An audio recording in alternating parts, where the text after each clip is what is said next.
आदरणीय साथीहरू, ठिक 7 बजेको छ र हामी लाइभ आउँदैछौँ। कोभिड-19 बहस कार्यक्रम 14औं लिएर आज उपस्थित भएको छु।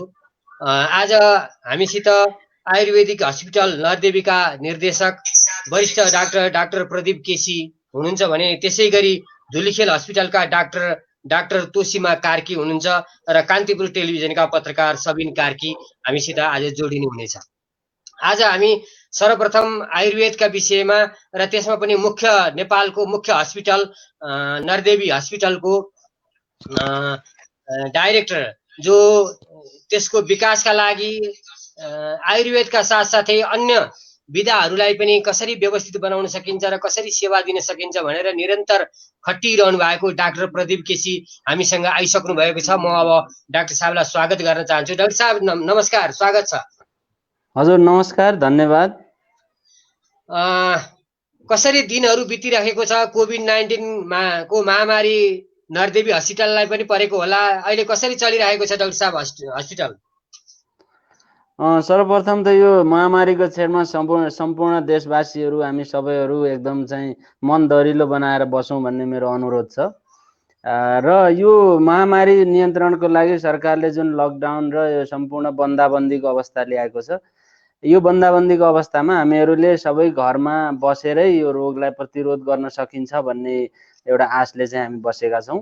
र घरमा बसिरहेको अवस्थामा हामी स्वास्थ्यकर्मीहरू हामी चाहिँ आफ्नो काममा गइरहेका छौँ, हस्पिटलमा सेवा दिइरहेका छौँ र जुन अत्यावश्यक सेवा अन्तर्गत चाहिँ सरकारले कामहरू गर्न हामीलाई निर्देशन आएको छ त्यो कामहरू हामी गरिरहेका छौँ र चिकित्सालय यो बन्दाबन्दीको अवस्थामा पनि खुलिरहेको जानकारी गराउँछु हजुरलाई। डाक्टर साहब, म प्रश्न सुरु गरिहालेँ। नाम रविकला घिमिरे इलामबाट सोध्नुहुन्छ। हाम्रो नेपाल जडीबुटीको धेरै सम्भावना भएको देश भनिन्छ। भावी दिनमा आउने र अहिलेको कोभिड-19 भाइरससँग लड्ने के जडीबुटी उपयुक्त हुन सक्छन् भनेर सोध्नुहुन्छ। यसबारेमा उहाँलाई प्रश्नको लागि एकदम राम्रो प्रश्न सोध्नु भएको छ, धन्यवाद पनि दिन चाहन्छु। र यसबारेमा लामो बहस हुन सक्छ हैन। जडीबुटी र यो चाहिँ यसमा भएका जुन एक्टिभ कम्पोनेन्ट्सहरूले यी विभिन्न रोगहरूमा कसरी रोकथाम गर्न सक्छ भन्ने कुराहरू चाहिँ लामो बहस हुन सक्छ। म अहिले सानो 2-3 वटा मात्रै तपाईँलाई यो छोटो समयमा चाहिँ धेरै कुराहरू म बहसमा जाँदैन।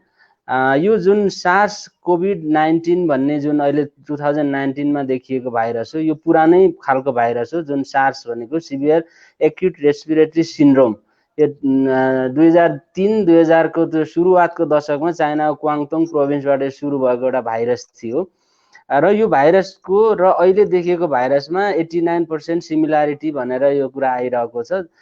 जुन त्यसको चाहिँ सेप हुन्छ, डिएनए आरएनए को स्ट्रक्चर हुन्छ, त्यो चाहिँ लगभग 90% चाहिँ सिमिलारिटी छ भनेर आइरहेको अवस्थामा 90% सिमिलारिटी त्यो अवस्थामा योभन्दा अगाडि पनि यो जडीबुटीका बारेमा धेरै अनुसन्धानहरू भएका छन्। चीनमा होस् अथवा चीन बाहिर होस्, भारतमा होस् अथवा जर्मनीमा होस्, यसमा धेरै अनुसन्धान भएका छन्। र म सबैभन्दा पहिलो अनुसन्धान भएको एउटा मात्रै जडीबुटी जुन चाहिँ एकदम हामी नेपालमा पनि प्रयोग गरिरहन्छौँ, त्योको बारेमा केही सानो कुराहरू भन्न चाहन्छु। सर्वप्रथम अनुसन्धान भएको चाहिँ चिनी लहरो अथवा हामीले यो के पनि भन्छौँ जेठी मधु भन्छौँ, जुन चाहिँ म्याक्सिमम आयुर्वेद औषधि त्यस्तै ट्रेडिसनल चाइनिज मेडिसिनमा चाहिँ यो चाहिँ एकदम सबैभन्दा बढी प्रयोग हुने एउटा जडीबुटी हो। यो ग्लाइसिराजिक एसिड, ग्लाइसिराइजिन पनि भन्छ, यो एक्टिभ कम्पोनेन्ट हो। त्यो कम्पोनेन्ट चाहिँ यो जडीबुटीमा पाइन्छ। यो त्यसको त्यो कम्पोनेन्टमा धेरै रिसर्चहरू भएका छन्, हामीहरूले देख्न सक्छौँ। यसले के भन्छ भन्दा भाइरस भनेको हाम्रो शरीरको जुन एटमोस्फियरमा छ, यो रेस्पिरेटरी ट्र्याक्ट हुँदै हाम्रो शरीरमा पस्छ। त्यो भाइरस शरीरमा पस्नको लागि पनि डिफ्रेन्ट मेकानिजम छ। त्यो भाइरसको चाहिँ बाहिर जुन हामीले अहिले कोभिड भाइरसको बाहिर चाहिँ डल्लाहरू देख्छन्, त्यसलाई हामीले सामान्य भाषामा भन्ने यस प्रोटिन स्पाइक लाइक प्रोटिन भन्छ। त्यो स्पाइक लाइक प्रोटिन चाहिँ हाम्रो शरीरको कोषमा भएको ACE2 रिसेप्टर भन्छ। हाम्रो सेलको कोषमा हुने एउटा रिसेप्टर भनेको तान्ने चिज, जोडिने चिज भनेर बुझौँ। त्यो डल्ला डल्ला जस्तो देखिने चिज र हाम्रो शरीरमा भएको चाहिँ एसी एन्जियोटेन्सिन कन्भर्टिङ इन्जाइम 2 भन्छ त्यसलाई, त्यो दुईटा बीच जोडिएपछि मात्रै भाइरस सेलभित्र पस्छ भन्ने एउटा चाहिँ सर्वमान्य सिद्धान्त भइसकेको छ। तर ग्लाइसिराजिक एसिडले जुन गरेको 2005 तिरको रिसर्च हो, त्यो प्रक्रियालाई रोक्छ भनेर यो चाहिँ अन्तर्राष्ट्रिय जर्नलहरूमा आइसकेको कुरा छ, जुन हामीले एसटी मधु भनेर आयुर्वेदमा धेरै पहिलेदेखि खाइरहेका छौँ। र यस पछाडि पनि त्यसमा विभिन्न प्रकारका चाहिँ जो अब अर्को कुरा भनौँ, यो प्रोटिएज भन्छ, मेन प्रोटिएज जुन चाहिँ अब यो एउटा टर्म भयो। प्रोटिएज भनेको कस्तो भन्दा कुनै पनि भाइरस आफैमा निर्जीव हुन्छ, त्यो निर्जीव चिज हाम्रो शरीरको कोषभित्र गइसकेपछि मात्रै त्यो चाहिँ सजीव हुन्छ। त्यो सजीव हुनलाई हाम्रो शरीरभित्र प्रवेश, नाकबाट प्रवेश गर्दैमा त्यो सजीव भइहाल्ने होइन। नाकबाट प्रवेश भइसकेको चिज नाकको वरिपरि सेल होला न त फोक्सोमा सेलहरू छन्, त्यो सेलको पनि भित्र प्रवेश गर्नुपर्ने मेकानिजम छ। त्यो मेकानिजमलाई हामी भनिहाल्यो यस प्रोटिन र यो चाहिँ एसी2 रिसेप्टर बिचको एउटा लगन गाँठो जुन जोडिन्छ तब मात्रै यो सेलभित्र पस्छ, जसलाई त्यो भाषामा हाम्रो मेडिकल भाषामा इन्डोसाइटोसिस पनि भन्छ सायद, होइन, फ्यागोसाइटोसिस भन्छ एउटा प्रक्रियालाई, तर यो प्रक्रियालाई इन्डोसाइटोसिस भने जस्तो लाग्छ। अब यो प्रक्रिया हुनबाट जोगाउन अब अहिले संसारमा के कुरा हर्ब्सहरू भइरहेका छन्, कुन कुन हर्ब्सको कम्पोनेन्टले यो चिजलाई चाहिँ शरीरभित्रबाट पस्न जोगाउँछ भन्ने एउटा लेभलको अध्ययन हो। त्यो लेभलको अध्ययनमा सबैभन्दा राम्रो प्रमाणित भइसकेको जेठी मधु हो। हामीले यसका लिट्रेचरहरू हेऱ्यौँ भने धेरै कुरा पाउँछौँ। र त्यसबाहेक अहिले भर्खरै इन्डियामा चाहिँ भारतमा चाहिँ 2-3वटा रिसर्च भएका छन्। त्यसमध्ये 2020 मै भएको रिसर्च अनुसार के भन्छ भन्दा यो भाइरसको प्रोटिएज भने एउटा इन्जाइम हो जसले चाहिँ त्यो भाइरसलाई शरीरभित्र कोषभित्र प्रवेश गरेपछि मल्टिप्लिकेसन हुन मद्दत गर्छ भन्छ। त्यो मद्दत गर्नको लागि त्यो प्रोटिएज भन्ने चिज चाहिँ एउटा दुईटा अथवा त्यो मल्टिप्लिकेसन हुन रोक्नको लागि हाम्रो किचनहरूमा, हाम्रो चाहिँ जडीबुटी भान्सामा, हाम्रो चाहिँ दैनिक खानामा कुन कुन कुराहरू छन् जसलाई हामी लिगान्ड भन्छौँ, जोडिने चिज। मोलिकुलर डकिङ यो अलि उच्च स्तरको अनुसन्धान हो। डकिङ भनेको एउटा चिज अर्कोमा जोड्नु। जसरी भाइरसको त्यो प्रोटिएज भन्ने चिज छ, त्यो प्रोटिएजलाई हाम्रा जडीबुटीमा पाइने केही तत्त्वहरू छन्, त्यससँग जोड्न सकियो भने त्यो निष्क्रिय हुन्छ, त्यो चाहिँ बढ्न सक्दैन भन्ने एउटा सानो प्रिन्सिपल हो। मोलिकुलर डकिङ भन्ने एउटा रिसर्च गरिएका छन् जसमा 27वटा त्यस्ता खालका जडीबुटीमा पाइने, नट ओन्ली जडीबुटी है, यो जडीबुटी भनेर हाम्रो यो जडीबुटीलाई मात्रै मैले फोकस गरेँ, त्यो खानामा छ, मसलामा छ, फलफुलमा छ, कुनैको जरामा छ, कुनैको पातमा छ, कुनैको इसेन्सियल ओइल बसाउने सुगन्धित चिजमा छ, होइन। यो अनेक चिजहरूका लिगान्डहरू जोडेर कुन कुन चिजहरूले चाहिँ यो प्रोटिएजलाई रोक्न मद्दत गर्दो रहेछ भनेर गरेको रिसर्चमा 27वटा त्यहाँ जडीबुटी र खानेकुराहरूको मसलाहरूको कुराहरू बढी छ। ती चिजहरूले के देखाएको छ भने त्यो मोलिकुलर डकिङ जुन लिगान्ड भने जोडिने चिज छ, त्यो जोडिने चिजले गर्दा त्यो प्रोटिएजको काम कम हुन्छ र भाइरस रिप्लिकेसन भन्छ, भाइरस 1बाट 2, 2बाट 4 हुन जुन प्रक्रिया छ त्यो कम गर्छ। त्यो भन्ने कुरा अहिले प्रमाणित भएको छ। 30 मध्येको सबैभन्दा कमनली चाहिँ पाइने 27वटा त्यहाँ लिस्ट बनाइएको छ। त्यसमा स्याउ पनि पर्छ, त्यसमा चाहिँ हामीले खाइरहेको फुलकोपी पर्छ, त्यसमा ब्रोकाउली पर्छ, त्यस्तै जडीबुटीमा हाम्रा मसलाहरू पर्छन्, तेजपात परेको छ, त्यसमा चाहिँ अब तपाईँको भन्दै जानु यही अहिले भर्खरै भने गुडुची परेको छ, अश्वगन्धा छ, अनि त्यसबाहेक हाम्रो चाहिँ यो के भन्छ जेठी मधु भर्खरै भने यो चिनी लहर हो, सरी यो जेठी मधु, अदुवाहरू पनि पर्छन् डाक्टर साहब यसमा? सबै पर्छ यसमा, गुर्जो अदुवा। म तपाईँलाई अहिले लिस्टमा एकछिनमा भनौँला, होइन। यी सबै कुराहरू डाक्टर साहब किनभने प्रश्न धेरै नै छन्, फेरि अब हामीले अलिअलि भन्नुपर्दा यी जडीबुटीमा के तत्त्व रहेछ भन्ने कुरा हामीले त्यति बेला आयुर्वेदले चाहिँ धेरै पहिले भन्न नसकेको कुरा हो। मात्रै यसले चाहिँ आफ्नो शरीरको इम्युनिटी बढाउँछ, रोग प्रतिरोधात्मक क्षमता बढाउँछ भनेर हामीले खाइरहेको अवस्था हो। तर यी जडीबुटीहरूमा पनि त्यो भाइरसका बढ्ने, सङ्क्रमणहरू रोक्ने, प्रवेश गर्न नदिने यिनीहरूमा चाहिँ आफ्नो शक्ति देखियो। त्यो कारणले गर्दा पनि अहिले हामीहरूले चाहिँ यो जुन आयुर्वेद हस्पिटलहरूबाट र स्वास्थ्य मन्त्रालय मार्फत हामीले यी कुराहरूको एडभोकेसी गरिरहेका छौँ। त्यसै गरी दोस्रो प्रश्न सोध्नुहुन्छ अञ्जना पौडेल, पवन पिएम, किशोर सुवेदी, र रामेश्वर दुलाल सोध्नुहुन्छ टोखा नगरपालिका काठमाडौँबाट आयुर्वेदिक औषधिका लागि के अनुसन्धान भएका छन्, आयुर्वेदिक औषधिमा आत्मनिर्भर हुने सम्भावना कतिको छ भन्नुहुन्छ। अब डाक्टर साहब, एउटा नेपालको आयुर्वेदिक सम्बन्धी मुख्य हस्पिटल र त्यसले औषधि निर्माण गर्न सक्ने सामर्थ्यको समेत यो प्रश्नभित्र छ भन्ने मलाई लाग्छ। डाक्टर साहब भनौँ। प्रश्न यो पनि धेरै राम्रो हो, तर म उचित व्यक्ति नहुन सक्छु, किनभने हामी अस्पताल भनेको सेवामूलक ठाउँ हो जहाँ चाहिँ विभिन्न प्रकारका औषधिहरू आवश्यकता अनुसार प्रयोग गरिन्छ। अब यो विषयको अलिकति विद्यार्थी भएको हुनाले म के भनौँ भने अनुसन्धानता उसमा चाहिँ जडीबुटीमा नेपालमा त्यति साह्रो अनुसन्धान हुन सकेको छैन। यसका विभिन्न कारणहरू छन्, त्यो अहिले कुरा नगरौँ। तर मुख्य कुरा अनुसन्धान हुने भनेको धेरै लगानी, धेरै ठुलो र समय पनि लाग्ने एउटा प्रक्रिया भएको हुनाले विदेश हामीले गर्न नसके भने विदेशका कुराहरू हामीले लिएर अनुसरण गर्नुपर्छ र हाम्रोमा लागू गर्न सक्नुपर्छ। विदेश भन्नुको अर्थ भारत, चीन लगायतका यी देशहरूमा चाहिँ जडीबुटी विशेष गरी चाहिँ यो कोरोनाको लागि अथवा चाहिँ यो सिजनल फ्लूहरू जुन भन्छौँ, सिजनल फ्लूहरूकोमा धेरै कुराहरू रिसर्च भएका छन्। ती रिसर्चका कुराहरूलाई हामीले अनुसरण गरेर व्यवहारमा ल्याउन सक्नुपर्छ सर। नेपालले अहिले तत्काल गरेको रिसर्च भन्न र हामीले औँलामा गन्न सकिने रिसर्चहरू भएका छैनन् सर। हजुर, धन्यवाद। त्यसै गरी अर्जुन अधिकारी काठमाडौँबाट सोध्नुहुन्छ कोभिड-19 को महामारी फैलिँदो छ, काठमाडौँको मुटु नरदेवीमा रहेको यो आयुर्वेदिक हस्पिटलले के तयारी गरेको छ, अहिले कोभिड-19 को बिरामी छन् कि छैनन् हस्पिटलमा भन्नुहुन्छ। यो कोभिड-19 को लागि नेपाल सरकारले चाहिँ विभिन्न सेटेलाइट हस्पिटल, हब हस्पिटलहरू, सुपर स्पेसियालिटी हस्पिटलहरू भनेर तोकेको छ। अब यसमा चाहिँ हाम्रो हस्पिटल पर्दैन र हाम्रो हस्पिटलको सेटअप पनि त्यो खालको चाहिँ छैन, किनभने इमर्जेन्सी अवस्थामा आयो भने त्यस्तो अवस्था हाम्रो आयुर्वेदमा चाहिँ भेन्टिलेसन आदि इत्यादिको हुँदैन। तर आयुर्वेदले के गरिरहेको छ हाम्रो हस्पिटलले अहिले भने जुन प्रिभेन्टिभ मेजरहरू के हुन सक्छन्, आयुर्वेदको जीवनशैली र योग आदिका विषयहरू छन्। त्यस्तै अब रोगको प्रतिरोधात्मक क्षमता बढाउने जुन जडीबुटीहरू छन् तिनीहरूलाई हामीले समूहगत रूपमा, व्यक्तिगत रूपमा र विभिन्न सङ्घ संस्थाहरू मार्फत हामीले जनताहरूमा पुर्याइरहेका छौँ।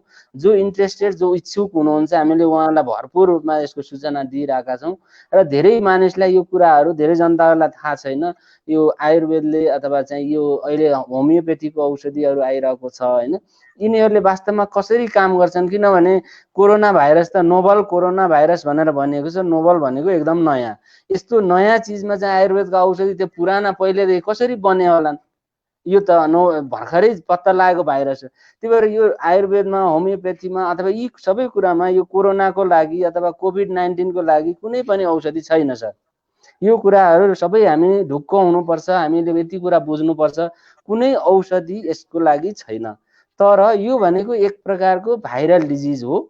यो भाइरल डिजिज लगभग अरू भाइरसहरूको जस्तै गुण भएको हुन्छ होइन, यसका लक्षणहरू पनि त्यही खालका हुन्छन्।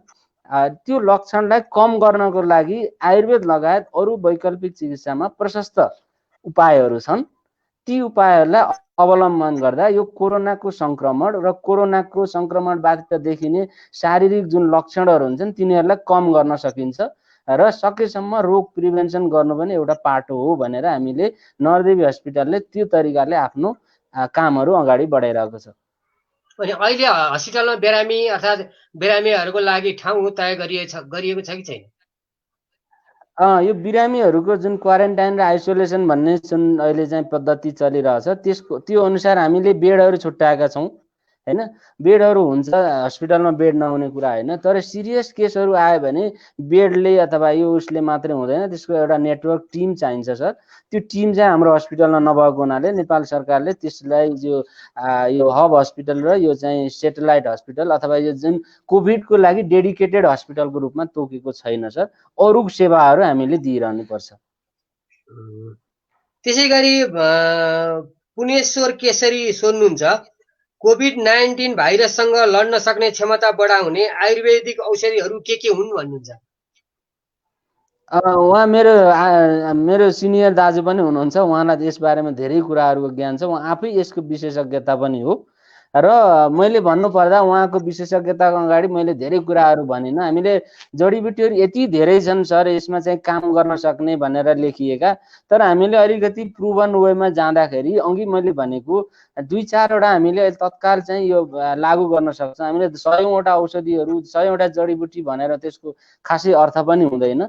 विशेष रूपमा हामीले अहिले चाहिँ तत्काल हामीले चाहिँ यो प्रयोग गर्न सकिने भनेको हामीले नरदेवीले यो सिंहदरबार वैद्यखानाको एउटा प्याटेन्ट औषधि छ ज्येष्ठ बासादी चूर्ण भन्छौँ। यो ज्येष्ठ बासादी भनेको एक प्रकारको काडा बनाउन मिल्छ। काडा भनेको तपाईँले बुझ्नुहुन्छ डिकक्सन हो। पानीमा 5 देखि 10 मिनटसम्म त्यसलाई उमाल्नु भयो भने त्यसमा भएका मुख्य तत्त्वहरू पानीमा आउँछन् र हामीले चियाको रूपमा त्यसलाई पियौँ भने ती चिजहरू हाम्रो शरीरभित्र प्रवेश गर्छन् र हाम्रो शरीरले तिनीहरूलाई भाइरस प्रतिरोध गर्न सक्ने शक्ति दिन्छ। यो हामीले ज्येष्ठ बासादीलाई चाहिँ हामीले नरदेवी हस्पिटलले निशुल्क बाँडिरहेको छ। त्यस्तै अघि भने एसटी मधुको त मैले चाहिँ तपाईँलाई 50वटा चाहिँ इन्टरनेसनल रूपमा भएका अनुसन्धान र के कसरी काम गर्छ भन्ने कुराहरू प्रमाण दिन सकिन्छ। र यो कुरा त्यस्तै हामीले अर्को यो सिजनल चेन्जेस हुने बेलामा जुन हल्का रुगाखोकी लाग्छ, जुन ड्राई कफ हुन्छ, नाकबाट पानी बगिरहन्छ, यसमा हामीले सितोपलादी, तालिसादी यस्ता औषधिहरू हामीसँग आयुर्वेद औषधिहरू छन्। ती औषधिलाई हामीले विभिन्न तरिकाले खान भन्छौँ र यसको अर्थ यो होइन कि यो बजारमा के आइरहेको छ भने र आयुर्वेदको डिफेम पनि यही बेलामा के भइरहेको छ भने आयुर्वेदमा कोरोनाको लागि अचूक औषधि भेटियो यो कुरा होइन। यो जनमानस कहिले पनि यो कुरामा भ्रममा पर्नु हुँदैन, किनभने भाइरल भनेका यिनी सिजनल डिजिजहरू हुन्, अपर्चुनिस्टिक इन्फेक्सन हुन्। तपाईँको शरीर यसै कमजोर छ, इम्युनिटी कम छ भने त्यो भाइरस चाँडै शरीरमा प्रवेश गर्छ। तपाईँको खानपान ठिक छ, रहन सहन ठिक छ, बसउठ ठिक छ, सोसियल अहिले डिस्टेन्सिङको जुन कुरा आछ 1.8 मिटर भन्छ, लगभग 6 फिट जति बाहेक यो भाइरस त्योभन्दा डिस्टेन्समा टाढा जान सक्दैन। यस्ता कुराहरू चाहिँ यो कुराहरू रहन सहन आदि जीवनशैलीमा भर पर्ने कुरा भएको हुनाले आयुर्वेदमा कुनै त्यसको अचूक औषधि हुँदैन, किनभने कोरोना नोभल भाइरस हो होइन, नयाँ देखिएको भाइरस, यो नयाँ सन्तानहरू मध्येको नयाँ सन्तान हो। नयाँ सन्तानको औषधि त्यति बेलै हामीले बनाइरहेका छौँ। अचूक औषधि म बनाएँ भनेर कोही आउँछ भने उहाँहरूको त्यसको पछाडि त्यति ठुलो लजिक हुँदैन।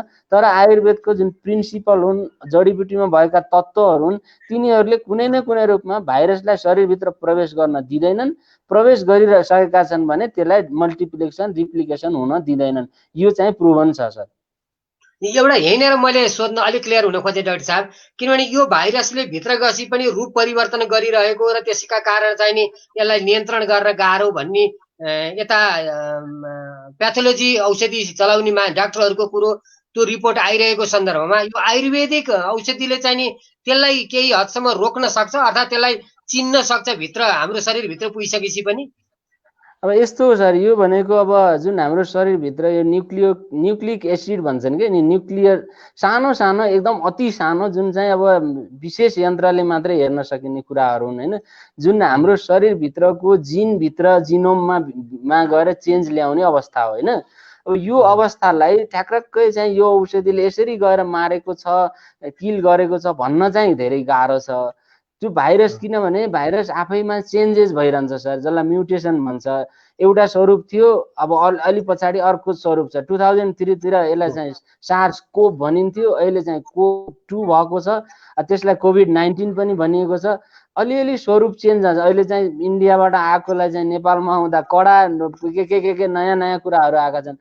हो सर, यो चाहिँ एकदम सत्यता हो। भाइरसहरू चेन्ज हुन्छन्, म्युटेसन हुन्छ, उनीहरूको स्वरूपमा परिवर्तन भइरहन्छ। एउटा म अहिले जस्तो छु, म मर्ने बेलामा पनि त्यस्तै हुन्छु भन्ने भाइरस हुँदैन होइन।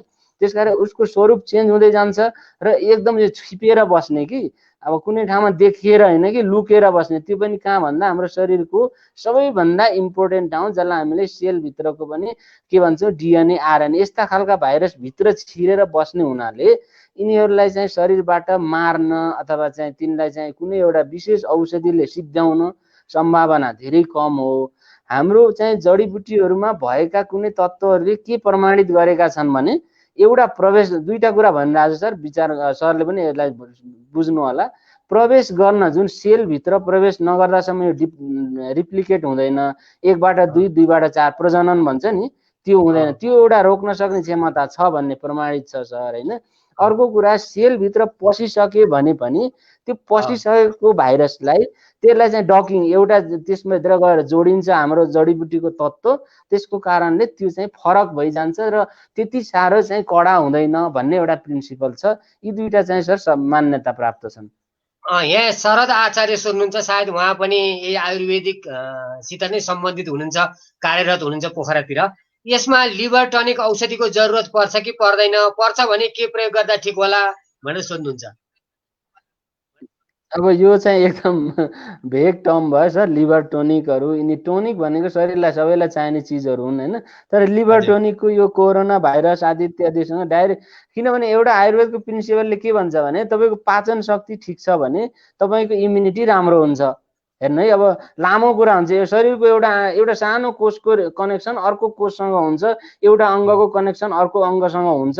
ओभियसली तपाईँको शरीर भनेको एउटा चाहिँ अर्गानिक होल हो, भनेको पूर्ण रूपमा एउटा अर्गानिक चिज छ होइन। एउटा चिज अर्कोसँग कनेक्सन राम्रैसँग हुन्छ। लिभर टोनिक दिनुहोस्, त्यसले पनि राम्रै गर्ला, पाचन शक्ति राम्रो गर्ला। तर यहाँ अब के हुन्छ भने कोरोना भाइरसको बिरामीलाई सबैलाई लिभर टोनिक दिनुपर्छ भन्ने खालको मेसेज जानु भएन। अब अर्को प्रश्न छ, कृष्ण प्रसाद रिजाल सोध्नुहुन्छ, डाक्टरी औषधि भाइरसका लागि छैनन् भन्छन्, त्यस्तै आयुर्वेदमा पनि छन् कि छैनन्? हुन त यसको उत्तर त आइसकेको छ, तैपनि केही भन्नु पर्ला डाक्टर साहब।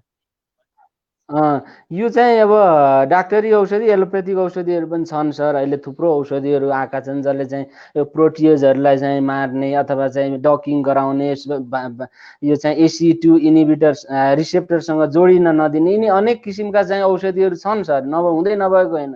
तर के हुन्छ भन्दा भाइरसले आफ्नो स्वरूप चेन्ज गर्छ, एउटा औषधि बन्छ, त्यो अलि पछाडि काम लाग्दैन सर होइन।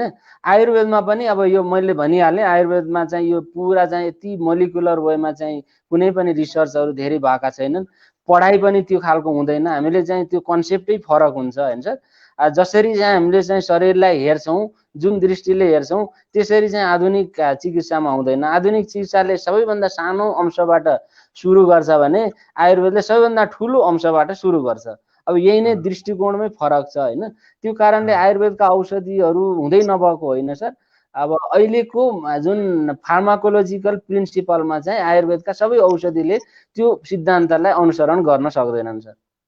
अर्को सन्तोषी मगर सोध्नुहुन्छ, acting to the all round the world saving corona virus spreading from China, what you think, is this real? What do you think other lockdown we can continue, Chinese language failed भन्नुहुन्छ। यो चाहिँ पढ्दै गरेको विद्यार्थी होला, के लेख्नु अलि राम्ररी बुझिएन।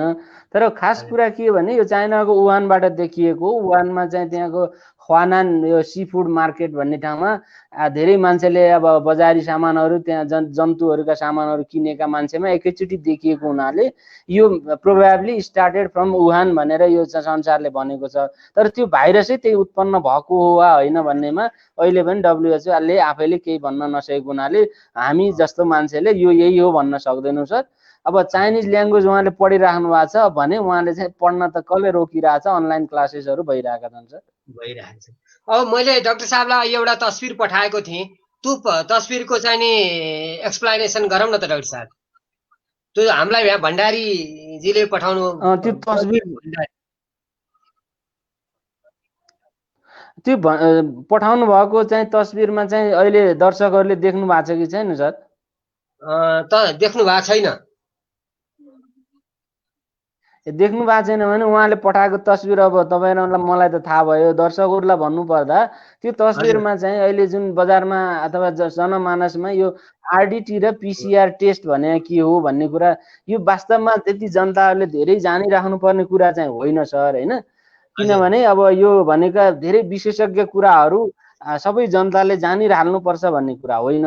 RDT भनेको यो शरीरमा कुनै भाइरस पस्छ अथवा कुनै चिज फरेन बडी पस्छ भने हाम्रो शरीरले त्यसप्रति कुनै न कुनै उत्तेजना देखाउँछ, जसलाई हामीले इम्युन रेस्पोन्स भन्छौँ।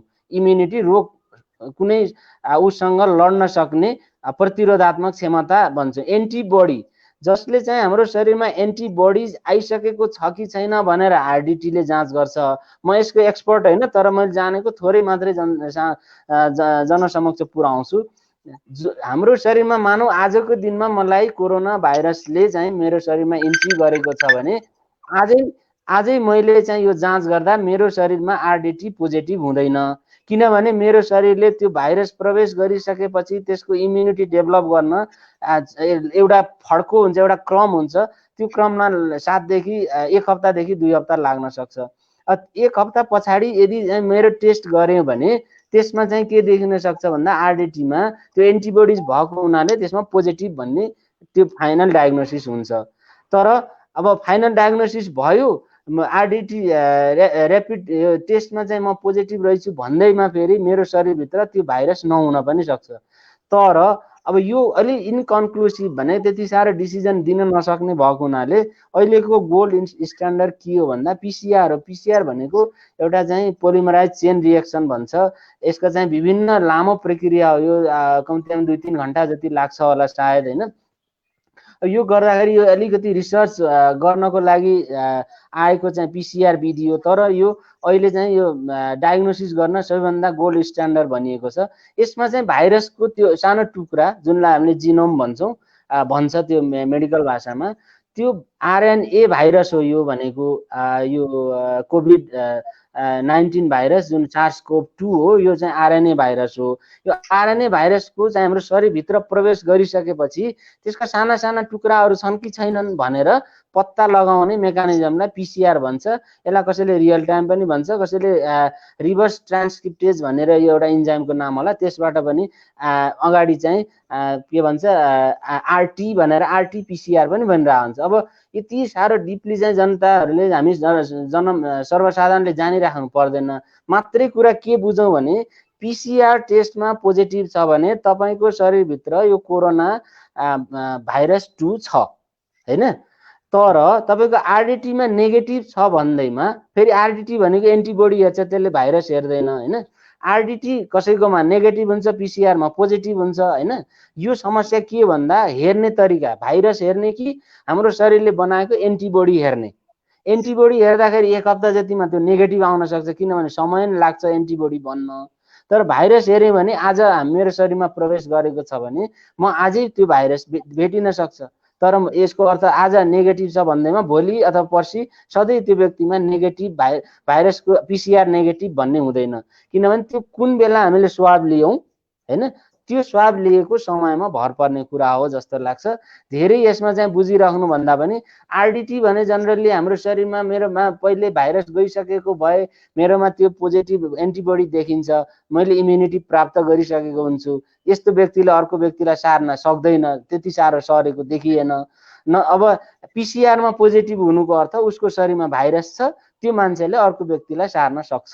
त्यो एउटा व्यक्तिले लगभग 3 देखि 4 जनालाई सार्न सक्छ भन्ने अहिलेसम्मको आँकडा हो। त्यो यही हामीले छुट्याएर यसलाई चाहिँ कसरी हामीले यो ट्रेसिङमा युज गर्ने, कन्ट्याक्ट ट्रेसिङ भन्छ, होइन, सकेसम्म कसरी मान्छेलाई आइसोलेसनमा राख्ने भन्ने कुरा पिसिआरबाट अलिक कन्क्लुसिभ हुन्छ सर। यो पिसिआर र आरडिटीकै तपाईँले अघि देखाउनु भएको चित्र हो। धेरै यसमा चाहिँ जनताहरूले सर्वसाधारणले दिमाग खियाउनु पर्ने मैले चाहिँ देख्दैन सर। अब हामी कार्यक्रमको यहाँको समयको अन्तिममा आइपुगेका छौँ। हामी यसपछि तोसीमा कार्की धुलिखेल हस्पिटलको डाक्टरसित हामी कुरा गर्छौँ। अब अन्त्यमा डाक्टर साहब केही भन्न चाहनुहुन्छ? अन्त्यमा म केही भन्नुभन्दा पनि अहिले जुन लकडाउन छ जनताहरूमा चाहिँ एकदम चाहिँ नैराश्यता छ, मनोसामाजिक कुराहरू देखा परिरहेका छन्। यो लकडाउन भनेको वास्तविक ट्रिटमेन्ट हो कि अथवा यो चाहिँ कन्टिन्यू भइराख्ने हो कि भन्नाले यो घरभित्रैमा म बस्दैमा म भाइरसबाट चाहिँ जोगिएको छु भन्ने एउटा भान छ, होइन। त्यो भान पनि सही अर्थमा हुन सक्दैन, किनभने घरभित्र बस्दैमा त बाहिरी संसार त चलिरहेको छ। र यो बिचमा लकडाउनको बिचमा मैले भन्नै पर्ने कुरा, नेपाली जनमानसमा एक किसिमको त्रास डेभलप भएको छ। कुनै नयाँ व्यक्ति देखिएको छ भने त्यो व्यक्तिमा कोरोनै छ भन्ने जस्तो आँखाले हेरिएको छ, विशेष गरी स्वास्थ्यकर्मीलाई, है। यो स्वास्थ्यकर्मी हामी दिनदिनै हस्पिटलमा जान्छौँ र मेरै छरछिमेक अथवा मेरै साथीभाइहरूलाई पनि के लाग्दो होला मनमा भने यसको शरीरमा भाइरस छ, यससँग नजिक पर्नु हुँदैन, यो मानवीयता नेपाली समाजले गुमाएको छ सर। यो गुमाउन यसलाई चाहिँ बढीभन्दा बढी चाहिँ मानवीयता जोगाउँदै, यो भाइरस हो, लाग्दैमा मान्छे मर्दैन, मान्छे कोही सङ्क्रमित छ भने उसको छेउमा जाँदैमा सरिहाल्ने पनि होइन। तपाईँको शरीरभित्र यस्तो यस्तो वेपन छ सर जसले तपाईँलाई भाइरल प्रोटेक्सन दिइरहेको छ। यो कुरा जनताले नबुझेर हो कि अर्को कुनै नयाँ मान्छे देखियो भने यो त भाइरसको पोको लिएर आएको छ, योबाट म जोगिनुपर्छ। बाटोमा तपाईँलाई खाना दिँदैनन्, पानी खाना दिँदैनन्, पैसा हातले लिन्छन् तर सामानहरू हातले दिँदैनन्। यस्तो खालको यो जनतामा जुन मानसिकता देखिएको छ त्यो राम्रो होइन होइन। भाइरस भनेको यो पुरै चाहिँ अब आएर लाग्दा बित्तिकै म ढलिहाल्छु भन्ने पनि होइन। नआत्तियौँ, सतर्क रहौँ, डिस्टेन्स मेन्टेन गरौँ, सकिन्छ मास्क लगाउँ, घर परिवारमा बस्दा पनि त्यो मास्क प्रयोग गरौँ, बाहिर जाँदा पनि गरौँ, र साबुन पानीले हात धौँ, यो सरकारले भनिरहेको छ। यी कुराहरूलाई सँगसँगै मानवीयता भन्ने कुरा नबिर्सौँ, यो मेरो सानो एउटा अनुरोध छ। हस् त, यहाँको महत्त्वपूर्ण समय पाइयो। मैले डाक्टर प्रदीप केसीजीलाई बिदा गर्न चाहे। नमस्कार डाक्टर साहब। हजुर नमस्कार हजुर, धेरै धेरै धन्यवाद। हस् ल। आदरणीय साथीहरू, अब हामी डाक्टर तोसीमा कार्कीसित संवादमा जोडिनेछौँ। हो यतिखेर समस्याहरू आएको छ र त्यसमा पनि डाक्टरहरू नर्सहरू काम गरिराख्नु भएको छ, उहाँलाई समस्या परेको छ। आज बिहान मात्रै हामीले कार्यक्रममा पहिलो अङ्कमा, आज 14औं अङ्क आयौँ, पहिलो अङ्कमा लिएको अनु डाक्टरलाई घरमा उहाँ हस्पिटल पनि जानी आउने गरिरहनु परेको छ। तर पनि छिमेकीहरूले के हो तिमीसित कोरोना छ कि के छ कि तिमी हिँडुल गरिराखेको छौ भनेर एक किसिमको डाक्टरलाई पनि घरबाट बाहिर निस्किन पनि समस्या हुने हो कि जस्तो समस्या समाजमा देखिएको छ। प्राविधिक साथी साउन्ड आइराखेको छैन भन्ने कुरा आइराखेको छ। उता अनु डाक्टरसित हेर्नु हुन अनुरोध गर्दछु। तोसीमा डाक्टर साहब, आवाज के आएको छैन, मैले के सुनेको छैन। नमस्ते। यताबाट त आवाज ठिकै छ, हाम्रो तर्फको त्यस्तो उ छैन। नमस्ते। आवाज केही पनि आएको छैन। आदरणीय साथीहरू, प्राविधिक रूपले साउन्डमा केही गडबड आएको छ, किनभने हामीले पहिलो डाक्टरसित कुराकानी गऱ्यौँ, दोस्रो डाक्टरसित तोसीमा डाक्टर कार्कीसँग हुन सकेको छैन। एकचोटि फेरि डाक्टर साहबले अफ गरेर अन गरेर आउँ त डाक्टर साहब, हामी त्यसमा जोडिन सक्छौँ कि? किनभने अब आयुर्वेदिक डाक्टर जो नरदेवी हस्पिटलको कार्यकारी प्रमुख पनि हुनुहुन्छ, निर्देशक प्रदीप केसी, उहाँसित हामीले कुरा गरेर गएका छौँ भने यतिखेर डाक्टर तोसीमा कार्की जो धुलिखेल हस्पिटलसित आबद्ध हुनुहुन्छ, उहाँसित कुराकानी हुन सकिरहेको छैन। जोडिन हामीलाई समस्या भइरहेको, जोडिएको छ तर आवाज आइरहेको छैन। हामीहरू तर्फको ठिकै नै छ, त्यस्तो केही देखिएको छैन। तर पनि साथीहरू प्रश्न सोध्नुहोस्, हामी प्राविधिक रूपले यसलाई मिलाएर हामी जोडिने नै छौँ। डाक्टर साहब नमस्ते। नमस्ते, स्वागत गरे। हामीसित धुलिखेल हस्पिटलको डाक्टर तोसीमा कार्की हुनुहुन्छ। आदरणीय साथीहरू, उहाँलाई केन्द्रमा राखेर यहाँहरूले प्रश्न सोध्न सक्नुहुनेछ। डाक्टर साहब, कसरी चलेको छ दिन? हजुर नमस्ते। सर्वप्रथम क्षमा चाहन्छु, अघि अलिकति प्राविधिक गडबडी भयो होला, सायद केही सुनिएको थिएन। दिनचर्याको कुरा गर्दाखेरि अब हामी स्वास्थ्य कर्मीहरू यस्तै त हो, हस्पिटलमा हामी ड्युटीमै छौँ, अत्यावश्यक सेवाहरू सञ्चालन गरिरहेका छौँ। करिब 1 महिना बढी भइसक्यो हामीले अत्यावश्यक सेवा बाहेकका अन्य नियमित सेवाहरू लगभग बन्द नै छ। तर पनि हामीले टाढादेखि आउनुभएका जुन सेवा लिन आउनुभएका बिरामीहरू हुनुहुन्छ उहाँहरूलाई चाहिँ फर्काउँदैनौँ, हामीले हेरिरहेका छौँ। ओपिडीमा केही सीमित स्वास्थ्य कर्मीहरू बसेर हेरिरहेका छौँ। र अर्को भनेको हाम्रो धुलिखेल अस्पताल चाहिँ अब सरकारले नै पनि छुट्याइदिएको थियो कोभिड अस्पताल, कोभिड लक्षित अस्पताल भनेर। र हाम्रो यहाँ आइसोलेसन वार्डहरू छ, आइसोलेसन वार्डहरू बनाएका छौँ जहाँ चाहिँ हामी कोभिड सस्पेक्टेड होइन शङ्कास्पद बिरामीहरूलाई राख्छौँ र उहाँहरूको परीक्षणहरू गर्छौँ, आरजिटी पनि गर्छौँ र हामी यहाँ पिसिआर पनि हुन्छ, पिसिआर टेस्ट हुन्छ यहाँ। म प्रश्नमा गइहालेँ डाक्टर साहब, किनभने प्रश्न प्रशस्त आएका छन्।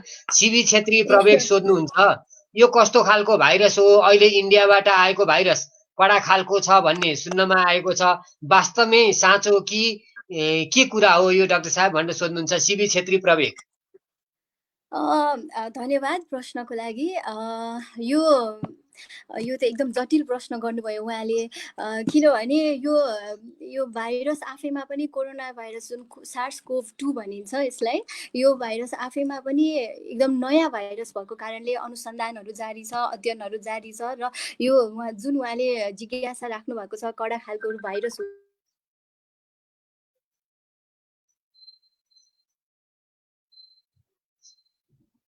आदरणीय साथीहरू, उहाँहरूको फोनमा कुनै प्राविधिक गडबडी भएको छ, यसले सुन्न त सुनिएको छ, भिजुअल आइराखेको छैन डाक्टर साहब। त्यो मोबाइल फ्लाइट मोडमा राख्नु पर्ला, फेरि आउन सक्ला। फेरि फ्लाइट मोडमा ठिकै छ डाक्टर साहब, त्यसमा गरौँ। हजुर सुनिरहेको छ है उहाँको सुन्न चाहिँ भिजुअल आएको छैन, भिजुअल आएको छैन डाक्टर साहब। के गर्नुपर्छ? क्यामेरा अफ भयो कि एकचोटि क्यामेरा अन गरौँ डाक्टर साहब। आदरणीय दर्शकहरू, प्राविधिक समस्या आएको छ। अब प्रविधिमा काम गर्ने भएको हुँदाखेरि केही न केही प्राविधिक समस्याहरू आइराख्ने। अब यसको सामना गर्दै हामीले यो कार्यक्रमलाई अगाडि बढाइराखेका छौँ। कहिले के भइराखेको छ, कहिले के भइराखेको छ, हामीसित आइपुग्नु भएको छ। फेरि डाक्टर साहब माफ गर्नु होला, अस्पतालबाट कल आएको छ। हजुर भन्नुस् न। हजुर यो कस्तो खालको भाइरस? आफैमा पनि यो अनुसन्धान अध्ययनहरू भइरहेको छ होइन, जुन उहाँले जिज्ञासा राख्नु भएको छ। त्यसरी नै विभिन्न सायद यो कडा अथवा कमजोर टाइपको डिफ्रेन्ट स्ट्रेन्स अफ भाइरस भनिन्छ, डिफ्रेन्ट प्रकारका भाइरस पनि पछिल्लो अवस्थामा यसले आफैमा जुन एउटा जिनोम न्युक्लिक एसिड तत्त्व हुन्छ त्यसमा चाहिँ म्युटेसन गरेर यसले आफूलाई परिवर्तन गर्ने र कडा रूपमा प्रस्तुत हुने भाइरसको आफूले नेचर परिवर्तन गरिरहेको छ कि भन्ने पनि अनुसन्धानहरू भइरहेको छ। तर यो ठ्याक्कै यही हो भनेर अहिले प्रमाणित चाहिँ भइसकेको छैन, त्यसैले अनुसन्धान जारी नै छ।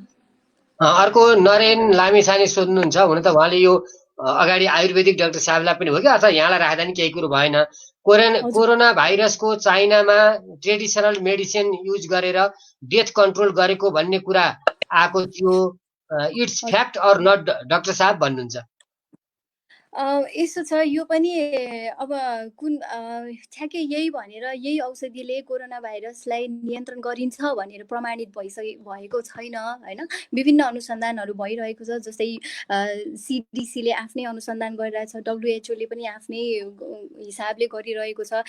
इन्डियामा पनि केही औषधिहरू प्रयोगमा आएका छन् होइन, जस्तै हाइड्रोक्लोरोक्विन। उहाँहरूले हाइड्रोक्लोरोक्विन इम्युनिटी बुस्ट अप गर्ने जुन पहिला मलेरियामा युज भएको क्लोरोक्विन, हाइड्रोक्सिक्लोरोक्विन औषधिहरू चलाइराख्नु भएको छ र त्यसको आफ्नै साइड इफेक्टहरू पनि देखिएको छ फेरि साथसाथै है। अनि अर्को भनेको रेमडेसिभिर भन्ने एउटा औषधि पनि एकदमै अहिले पछिल्लो अवस्थामा चाहिँ यसले जुन सङ्क्रमण भएका व्यक्तिहरूमा चाहिँ छिटो निको भएको स्टडिजहरूले देखाएको छ। तैपनि यो ठ्याक्कै यही भनेर चाहिँ अहिलेसम्म प्रमाणित भइसकेको छैन, सायद समय लाग्छ होला। पहिलाभन्दा अरू अवस्थाको महामारी भन्दा यसमा चाहिँ तीव्र गतिमा यो अनुसन्धानहरू भइरहेको छ, नतिजाहरू आइरहेछ। हामी डेली यसको परिवर्तनहरू भइरहेको कारणले यही औषधि हो, यही फ्याक्ट हो भनेर चाहिँ भन्न सक्ने अवस्था छैन। त्यसै गरी उर्मिला कार्की काठमाडौँबाट सोध्नुहुन्छ, नेपालबाट कोरोना कहिले भगाउन सकिन्छ होला भन्नुहुन्छ? एकदमै रमाइलो जिज्ञासा राख्नु भएको छ उहाँले होइन, गम्भीर पनि छ साथसाथै।